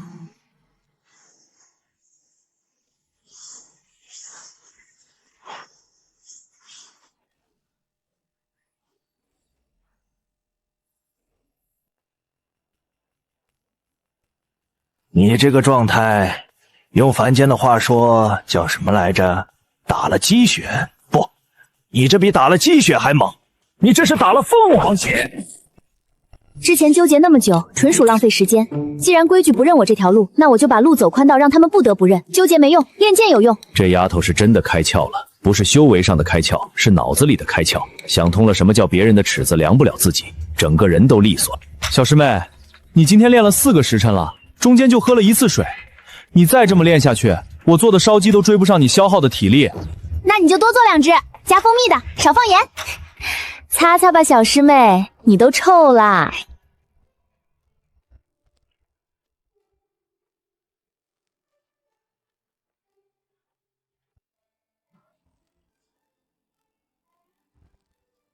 荧惑为变，变则通，通则久。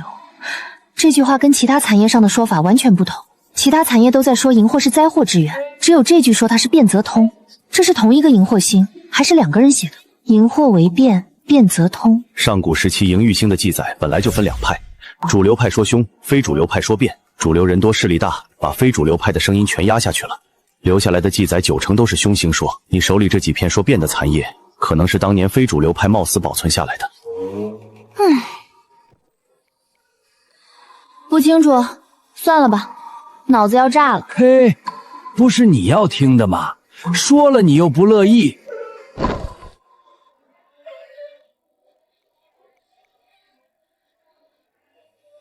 不管了，我是谁，只有我自己最清楚。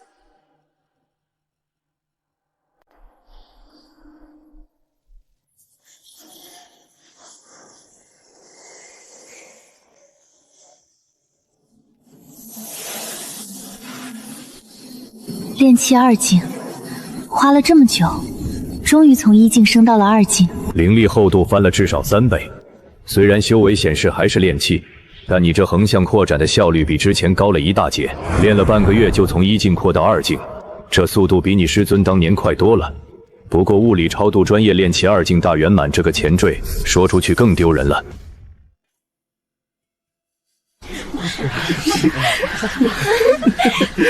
听说没？江离突破了，炼气2境了，就突破了1小层。我修炼3年从炼气到金丹，他花了大半年才从炼气1到炼气2。这突破速度是蜗牛修炼法吗？大比打赢了金丹又怎么样？还不是炼气2境？我赌他突破筑基还要3年起步。笑吧，师尊说过，笑到最后才是笑得最好的。现在笑的人，将来不一定还笑得出来。命江提下山游历，积累实战经验，时间不定，归期不定，游历路线由他自己决定。小师妹，烧鸡路上吃，我天没亮就起来烤的，加了蜂蜜。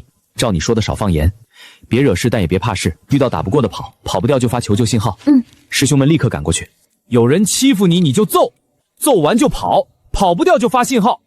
出事师尊顶着，顶不住我给你顶着。我药林说到做到。别让人欺负你，受了委屈记下来，回来师姐一个一个帮你骂，名单给我留着，一个都跑不了。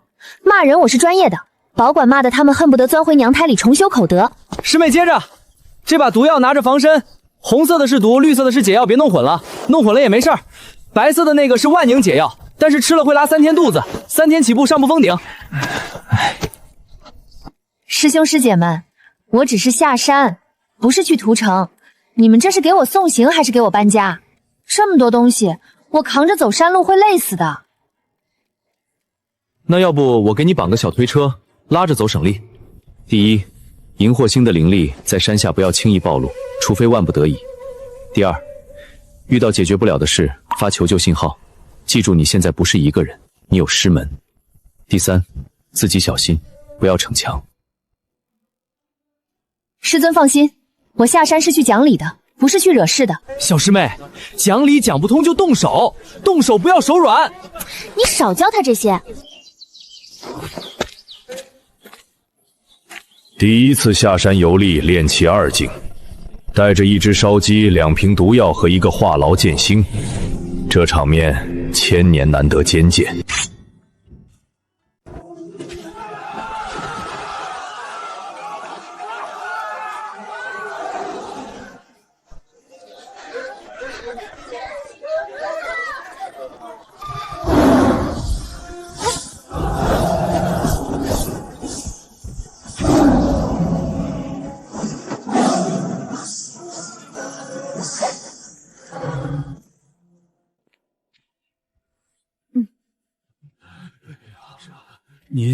您是谁？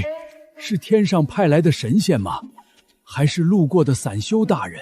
贫僧不是神仙，只是个讲理的人。阿弥陀佛。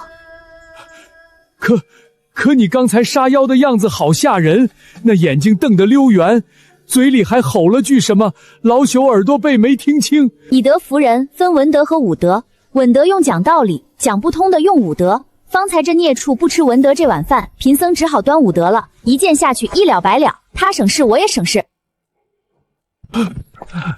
大师，敢问尊姓大名？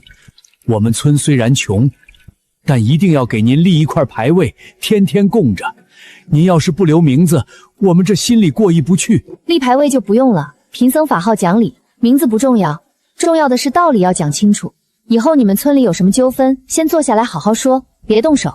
实在说不通的，去最近镇上的讲理堂。讲理堂？没听说过啊，镇上好像没有这个庙。不远了，以后会有的。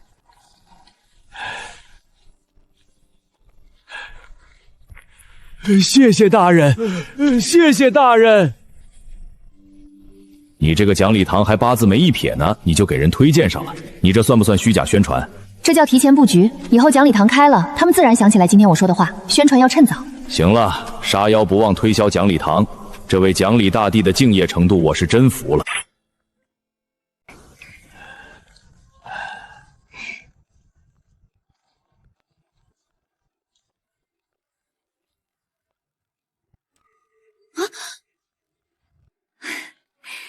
怎么把我画得跟怒焰金刚似的？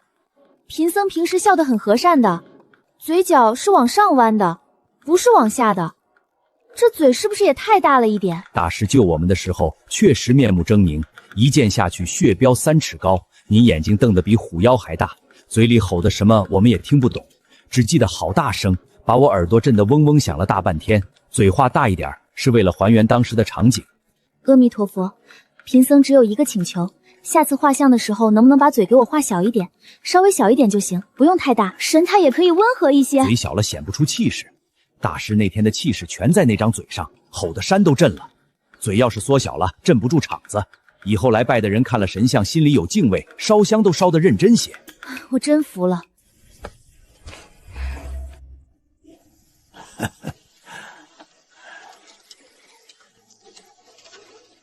大姐姐，你的剑叫什么名字啊？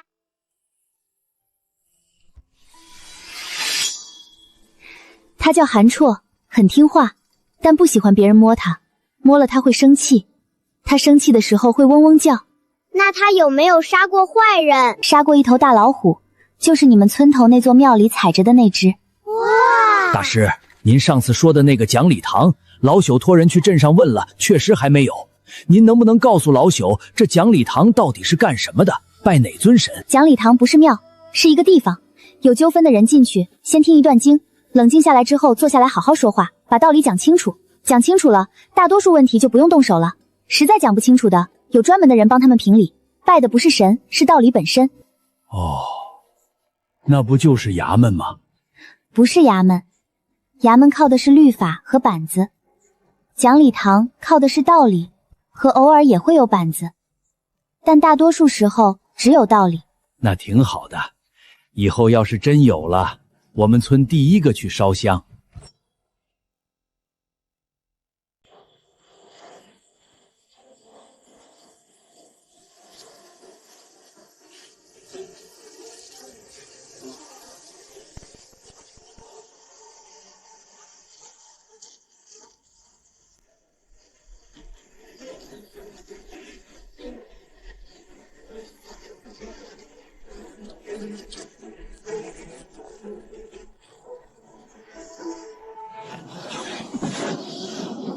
营秘煞气，这股味道，整个修真界都认不错。果然是你，营秘星。我们找了你很久了。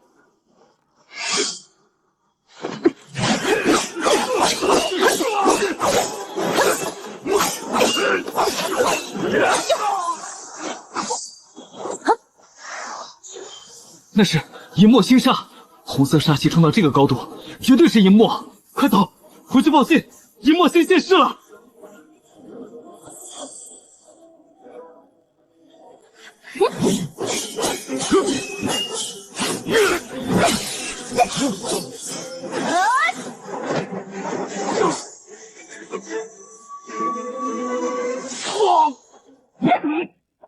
炼气境界能伤到我，果然是荧惑凶命。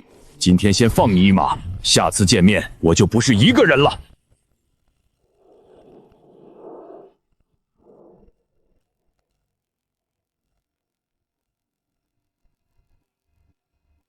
麻烦大了。白天那2个路过的修士看到了你的煞气，他们回去一定会报信。荧墨星现世的消息，最迟3天就会传遍修界各大宗门。到时候你走到哪儿，麻烦跟到哪儿。迟早的事，既然迟早要面对，那就早点来。烧鸡还够吃3天，3天后的事，3天后再说。你还漏了一条。第4，你师尊青梧是雀云宗祭灵门门主，他一定会护你，但整个宗门不一定都站在你这边。上次大比的事你已经看到了，宗门里想保你的人和想舍你保自己的人，至少一半一半。所以我得尽快提升战力，剑法靠实战打磨。境界拼的则是时间，现在最缺的就是时间。在我能独自面对元婴之前，我不能连累祭灵门的人。你想好下一步怎么走了？继续游历，按原计划走，不躲也不主动招惹，兵来将挡，水来土掩，走一步算一步。先看看各方势力什么反应，再做决定。现在连敌人是谁都没搞清楚，瞎紧张没用。这丫头面对元婴魔将都没怂，现在知道自己快被整个修真界围剿了，第一反应不是害怕，也不是慌张，是先把烧鸡吃完再想办法。这份心态，我这1000年里第一次见。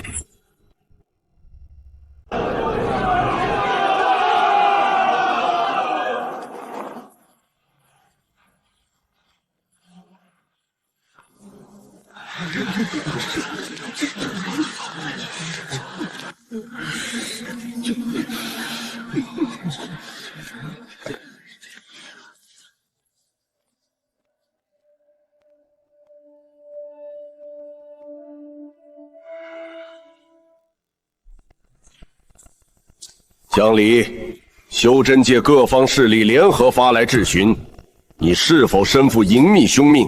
如实回答。这件事关系宗门存亡，不得隐瞒。是，我身负银墨星命，但我没有祸害过任何人。潜在的天下祸源妖女，宁可错杀，不可放过。诸位都说完了，轮到贫僧了。贫僧有几个问题想请教诸位。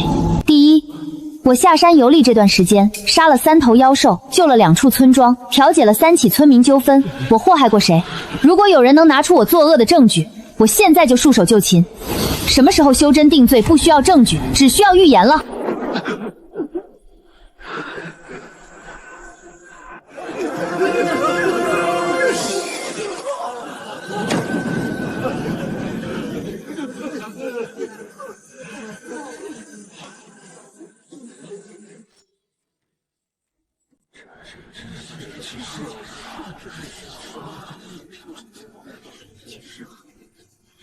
这叫预断定罪。你现在控制得住，不代表将来控制不住。那我是不是也应该先把诸位打趴下，以绝后患？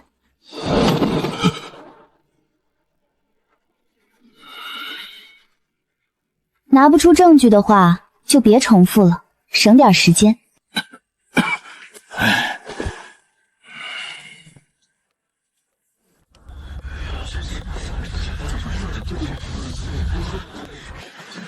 他这是诡辩，跟他讲道理浪费时间，直接拿人！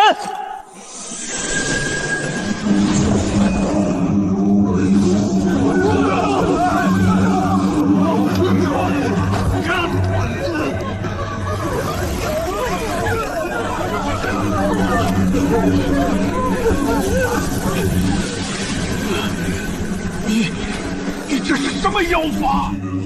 阿弥陀佛，贫僧只是在讲道理，道理钻进脑子里，不愿意听的人自然会头疼，这叫道理到肉。你这是妖法，不是讲道理。有本事拿出真凭实据，别用这些旁门左道。别过来，你这妖女！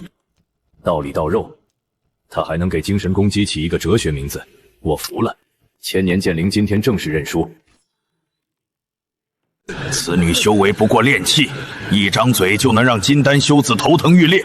若是让她成长起来，后果不堪设想。今天不除她，将来必成大患。我们几个老家伙联手，在她启动精神攻击之前制住她。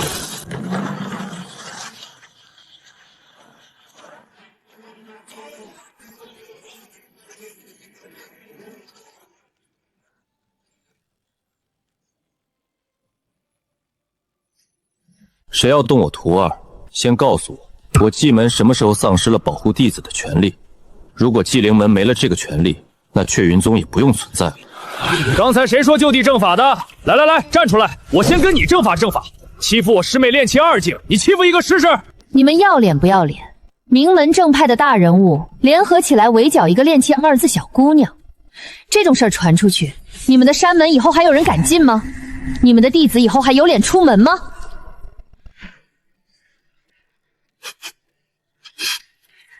青武，你护短也要有个限度。荧墨兄命是整个修真界的公敌，你为了一个弟子跟整个修真界为敌，你疯了！我没有跟修真界为敌，是修真界选择跟我祭灵门为敌。这2件事的顺序不要搞错。你们来我雀云宗山门前拉横幅的时候，有没有想过自己是来与一个宗门为敌？小师妹别怕，要是他们真敢动手，我这狼牙棒抡起来不讲道理的。师兄在来的路上想了想，你这讲理剑法虽然厉害，但对付这种人，纯武德可能更有效。武德也是德，先兵后礼，打完再讲道理，也是一种以德服人。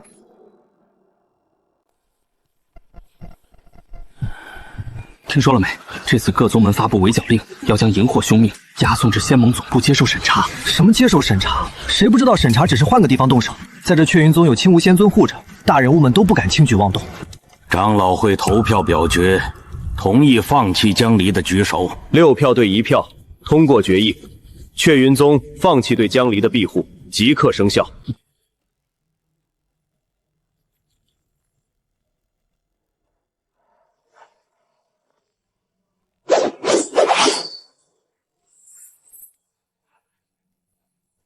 小师妹，长老会投票表决，雀云宗放弃了对你的保护。我明白了，宗门放弃我，但祭灵门没有放弃我。这辈子，我只认祭灵门。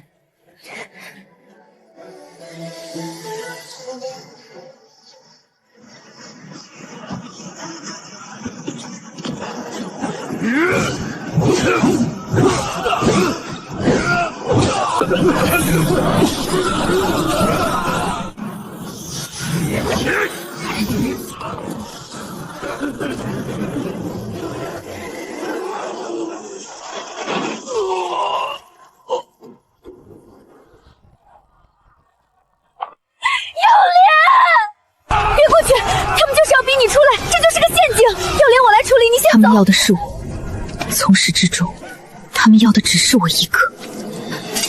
药莲挡在这里是我的错，我不能再让任何人替我挨打。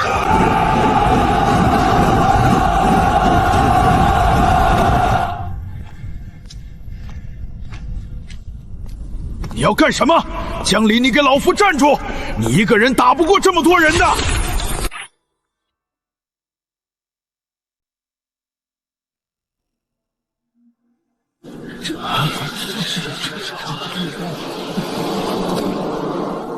师尊，谢谢您让我相信自己不是废物。如果不是您，我不会站在这些台阶上。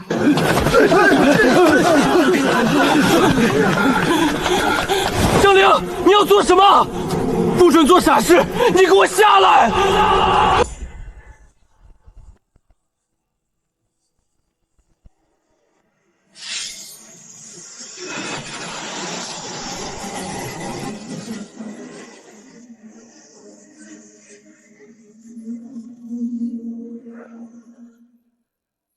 你们说荧墨凶命会祸乱天下，那我便以此身祭天，以荧墨之力融入天地，化为甘霖雨露护佑苍生。你们认定了荧墨是凶命，那我告诉你们，这不是凶命，这是天命。不，江离，为师不准！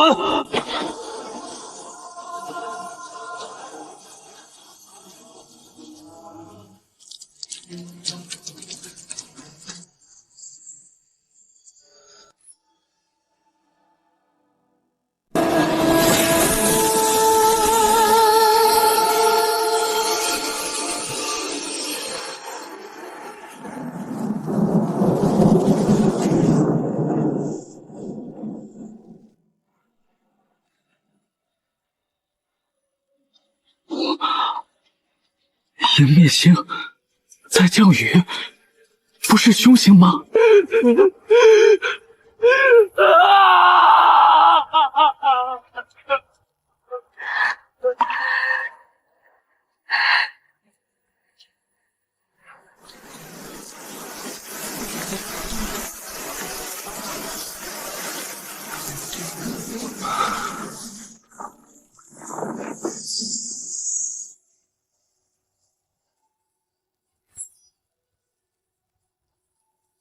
你用自己换苍生太平，天底下哪有你这么讲理的？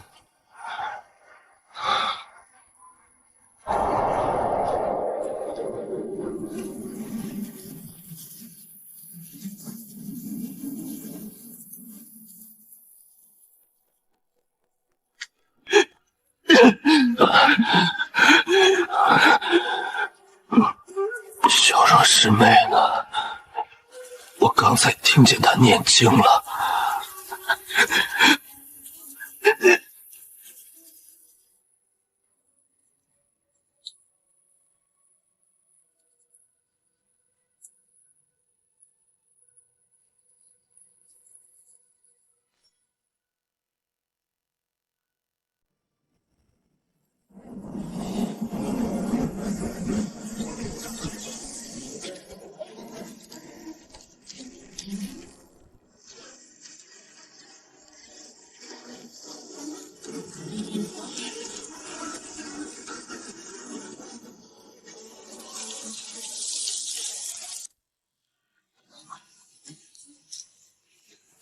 这是讲俚语，我听见有人在雨里念经。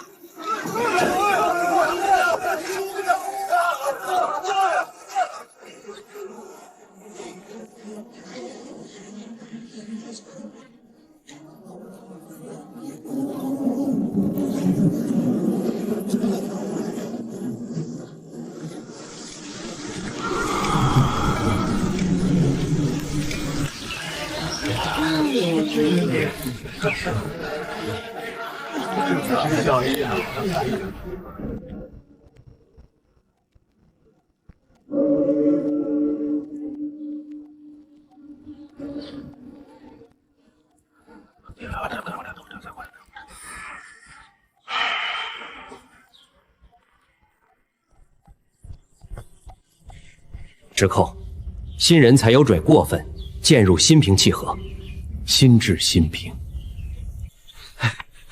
这庙比衙门灵，衙门里拍完了心里憋火，这儿让你对着神像说，说着说着自己都笑了。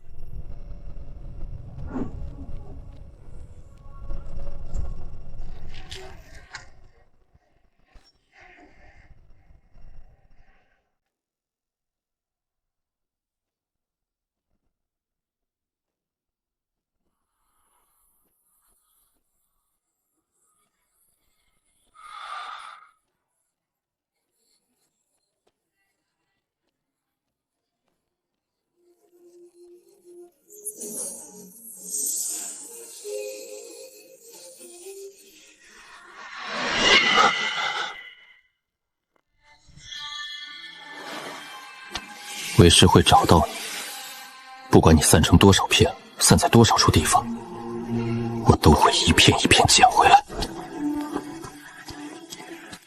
丫头，你要是还能听见我说话，就别死透。你欠我的剑谱还没学完，老夫不收赖账的徒弟，你听到没有？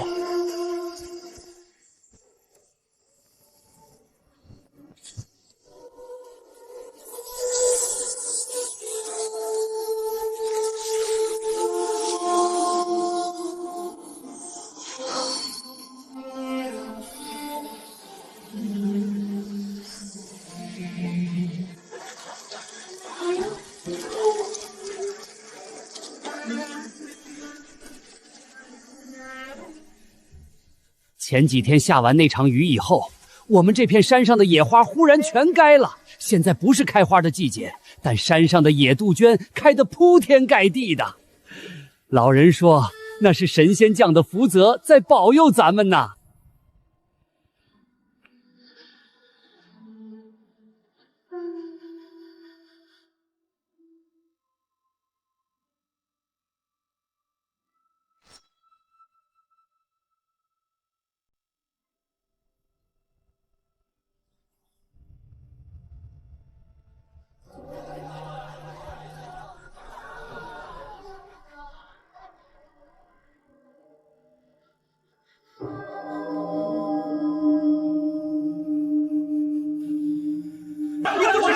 三个都圆的，我们娘说才不知道，你们说呀，什么童年？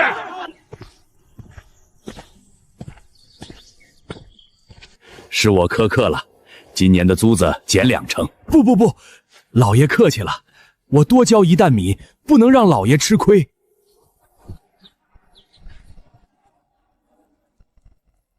你们这庙到底供的是哪路神仙？供的是道理。你刚进来说的那通话，就是对道理烧的香。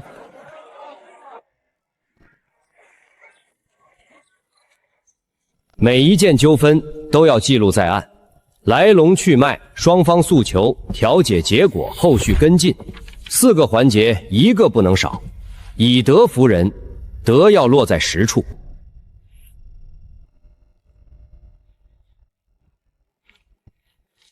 上个月香火钱涨了不少，大部分没留名字，只写了一句谢讲理大帝。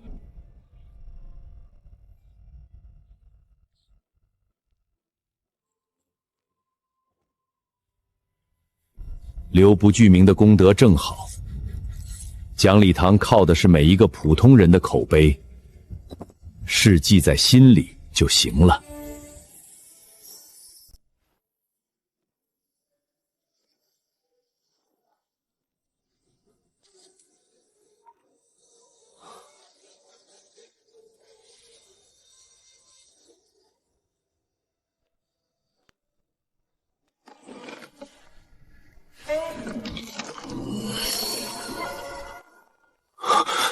师尊，好久不见，你这胡子多久没刮了？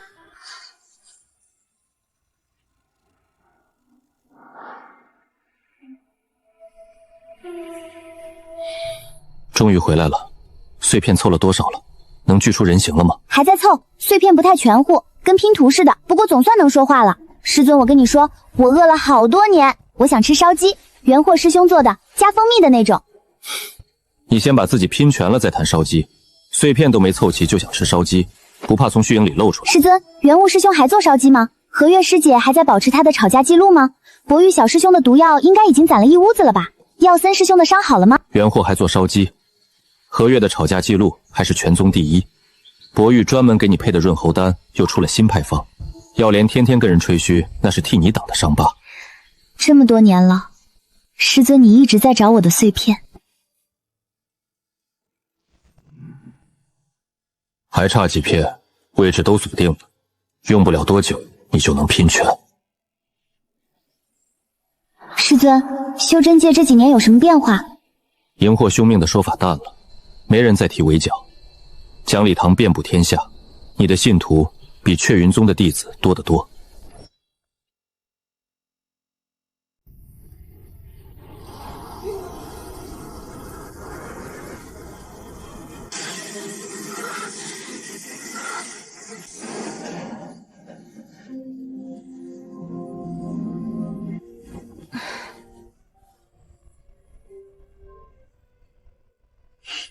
死了一次，好不容易活过来，能不能别这么菜？讲理大帝，炼气三境，说出去好听吗？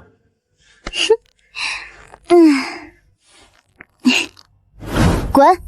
你一个剑灵，管我什么境界？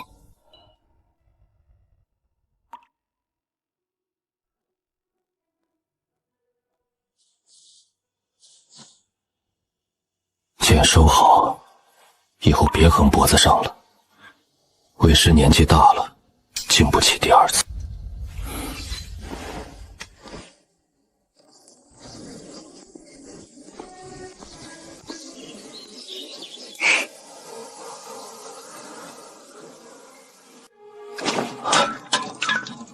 小师妹。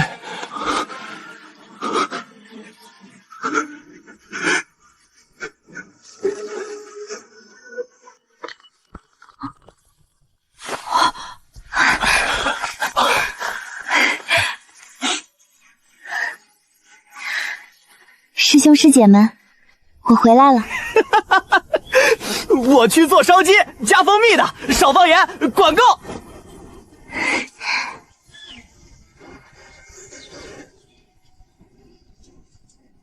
当初在冰牢里，以为自己什么都不会再有了，现在看看，好像什么都有了。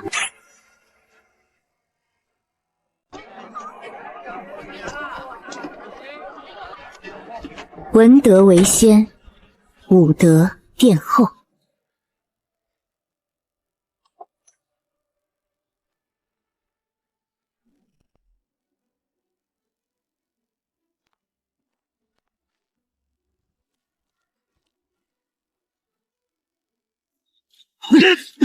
老师，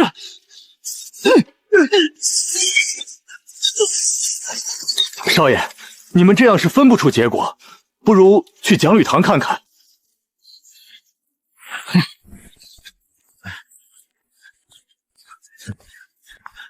哥，你当吧，你比我合适。不，弟你来，你比我稳重。这什么玩意儿？一个炼气三境弄出来的草台班子，还管起人间纠纷来了。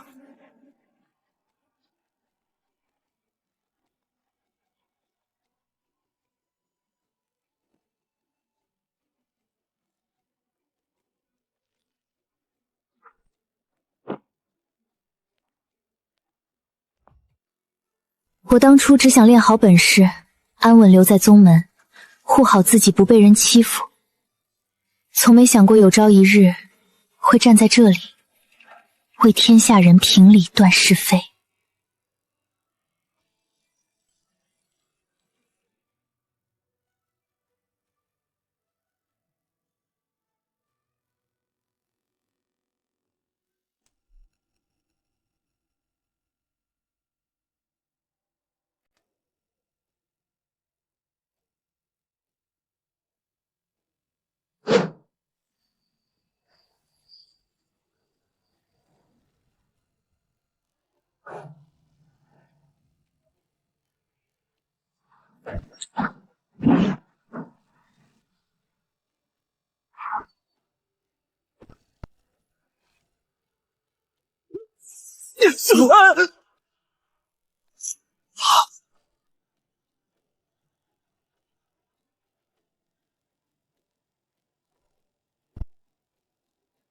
阿弥陀佛，你们这是要砸场子？贫僧的场子也敢砸？仙盟执法，闲杂人等让开！这是仙盟的正式令箭，抗令者按叛道处置。令箭是真的，贫僧认。那贫僧问一句，仙盟拆庙之前给百姓下过公告吗？走过执法程序吗？给过申诉期限吗？看来是没有。那贫僧不能让你拆。以德服人，先礼后兵，礼已经给过了，接下来是兵。以德服人，以礼相待，敬酒不吃，吃罚酒。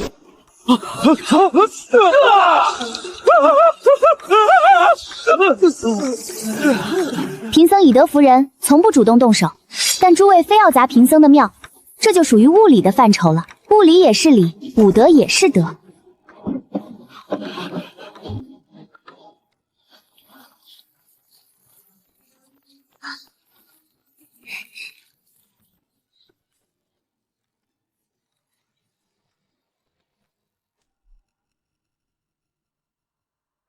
打得赢吗？正面对战，小规模交锋应该没问题，但上次围剿没成功，这次拆庙也没成功，再一再二不再三，第3次再不出手，联盟的威信就彻底没了。但我们拿什么理由去围剿一个正在帮凡人调解田产纠纷的应墨星？说出去，天下人怎么看待联盟？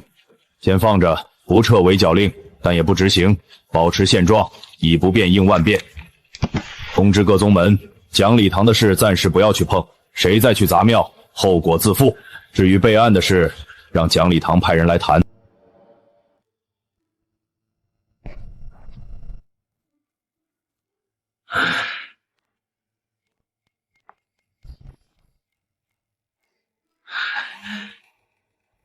联盟不来砸庙了，改成请我去备案，说要按正规程序走，请讲礼堂派人去联盟总部填写备案申请表、盖公章，还要提交一份组织结构章程。那我们去不去？备案就意味着被联盟管着，按他们的规矩来。不备案的话，他们随时可以再用未备案的罪名来砸庙。去，但不是去备案，是去谈条件。备案可以，联盟得承认讲礼堂在人间的独立调解权，任何修真宗门不得无故干涉讲礼堂的正常运作。另外，讲礼堂弟子在调解纠纷时，享有与联盟执法队同等的身份认定，他们能办到的，我们也能办到。这不是备案，这是给联盟发通牒。您这是要跟修真界联盟平起平坐？不是平起平坐，是他们管修真界的修士，我们管人间的纠纷，各管各的。贫僧不干涉他们的事，他们也别来干涉贫僧的事。讲礼堂堂规只有一条，以德服人，他们要是能接受这条，一切好谈。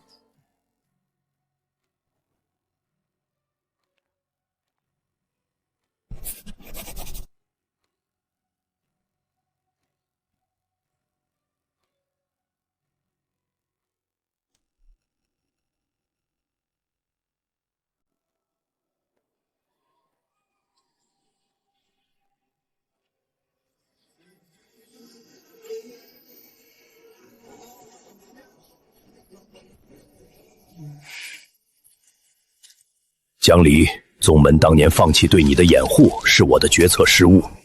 这份书面道歉是给你的，也是给祭灵门的。我不求你原谅，但求你知道宗门已经改了规矩，以后不会再出现同样的事。尸身长老，我当年站在无法殿台阶上的时候，确实恨过您，不是恨您放弃我，是恨您没给我一个公平的申辩机会。但后来在碎片里待着那些年，想明白了，我收下道歉，不是原谅，是放下。以后各走各路，井水不犯河水。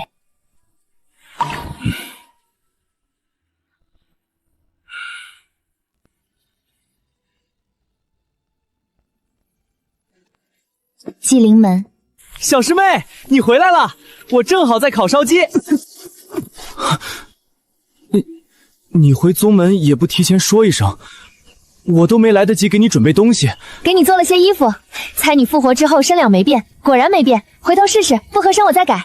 小师妹，这是我攒了这么多年的新药，润馊丹更新了好几版，这次用了桂花蜜加薄荷，甜度和清凉度的比例我试了好多次，这次绝对不齁也不凉，刚刚好。终于回来了，回来就好。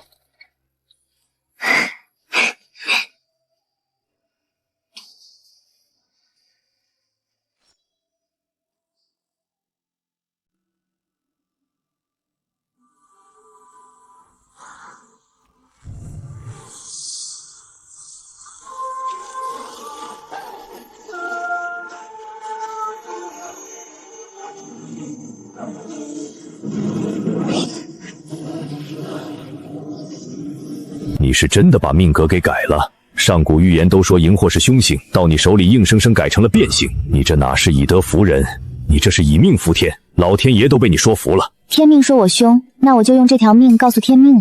你的预言我不认。不过老夫得提醒你，荧惑星虽然变了性质，但修真界那些老顽固不一定认，他们认了一辈子的凶星预言，让他们承认自己错了，比让他们渡天劫还难。不需要他们认，我做的事摆在那里，天道已经认了，他们认不认是他们的事。你现在的修为还是炼气3境，但灵力厚度已经超过了金丹中期。你师尊说的没错，你这条路不是往上修，是往宽修。等到某一天厚度到了临界点，整个湖的水位会一次性暴涨。不急，我已经死过一次了，不在乎突破的快还是慢。现在最重要的是把讲礼堂的制度扎稳，让天下人都知道，有纠纷先讲理，讲不通再动手。这套规矩比任何境界都管用。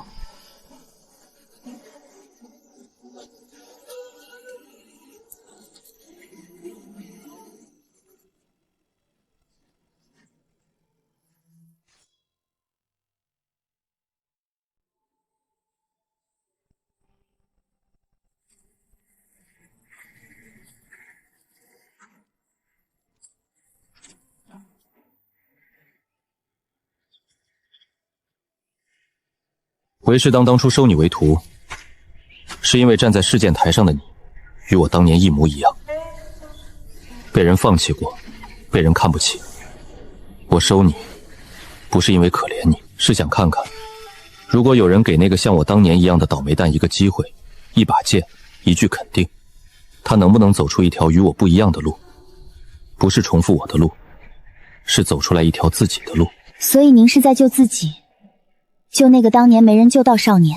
也有这个原因，但更要紧的是，我想亲眼看着你赢，走着赢。我已经看够了输和妥协，不想再看了。你替我赢了一场。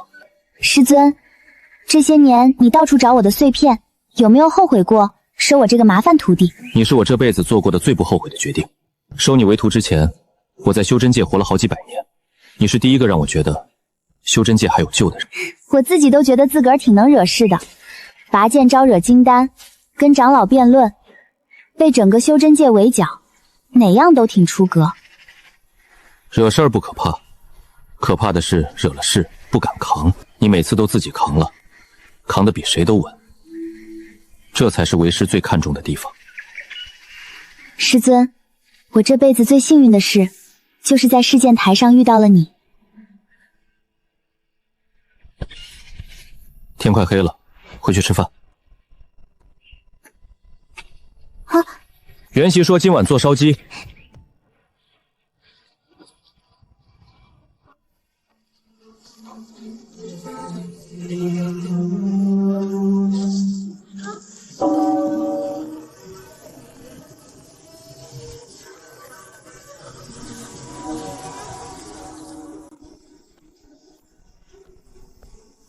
小师妹，你怎么又突然回来？我这次只烤了几只，根本不够。要莲，你帮我看一下火，我再去后院抓2只鸡。你每次回来都跟偷袭似的，我这石锁都砸了不知道多少次脚了，你就不能先让人传个信儿？还行，没缺胳膊少腿，修为还长了，炼气3境了，离筑基又近了一步，虽然近得跟蜗牛爬似的。小师妹，这些年攒的解毒丹，每种颜色对应一种毒，红的解毒丸，绿的解麻痹散，蓝的解寒毒，黄的去热毒，紫的解胀气。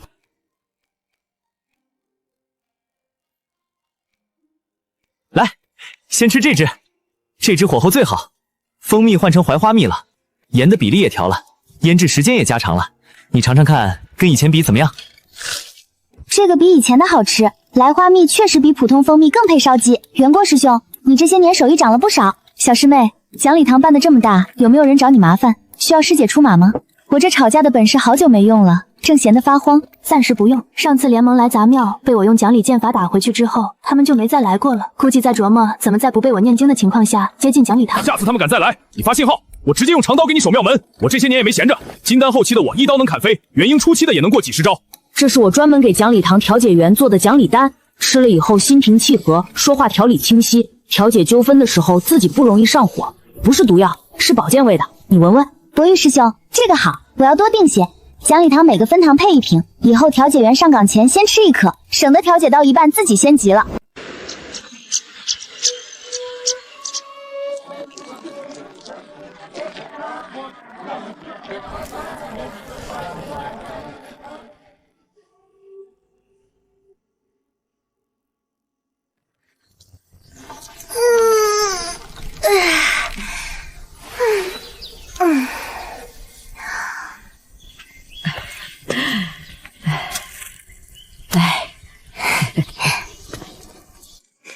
小李姐姐，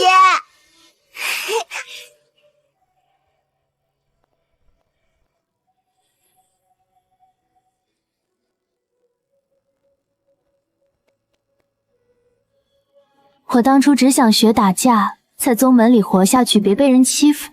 怎么就混成了正义使者？这职业规划偏的也太远了。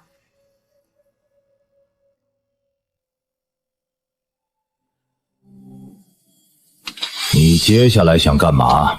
讲礼堂开了几百间，联盟也不敢惹你了。下一步有什么打算？天底下不讲理的人还多着呢，够我忙好久的。下一个目标是让讲礼堂开到每一个有人的地方，不管是大城还是小镇，有个能坐下来说理的地方就好。你一个炼气三境，操着元婴老祖的心，人家元婴修士想的是怎么渡天劫飞升，你想的是怎么让天下人讲道理，格局是不一样，效率也是真低。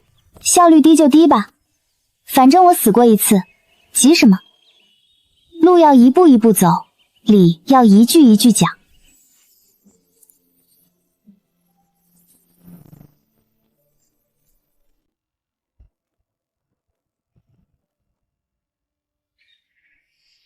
你接下来想干嘛？继续讲理呗，谁不讲理就帮帮帮。讲理还是动手？都得要，讲理不行就动手，动手不行就边讲理边动手。我总得让天底下多几个讲理的人，一个一个来，不着急。不愧是我徒儿，把帮帮帮说成以德服人，全天下就你一个。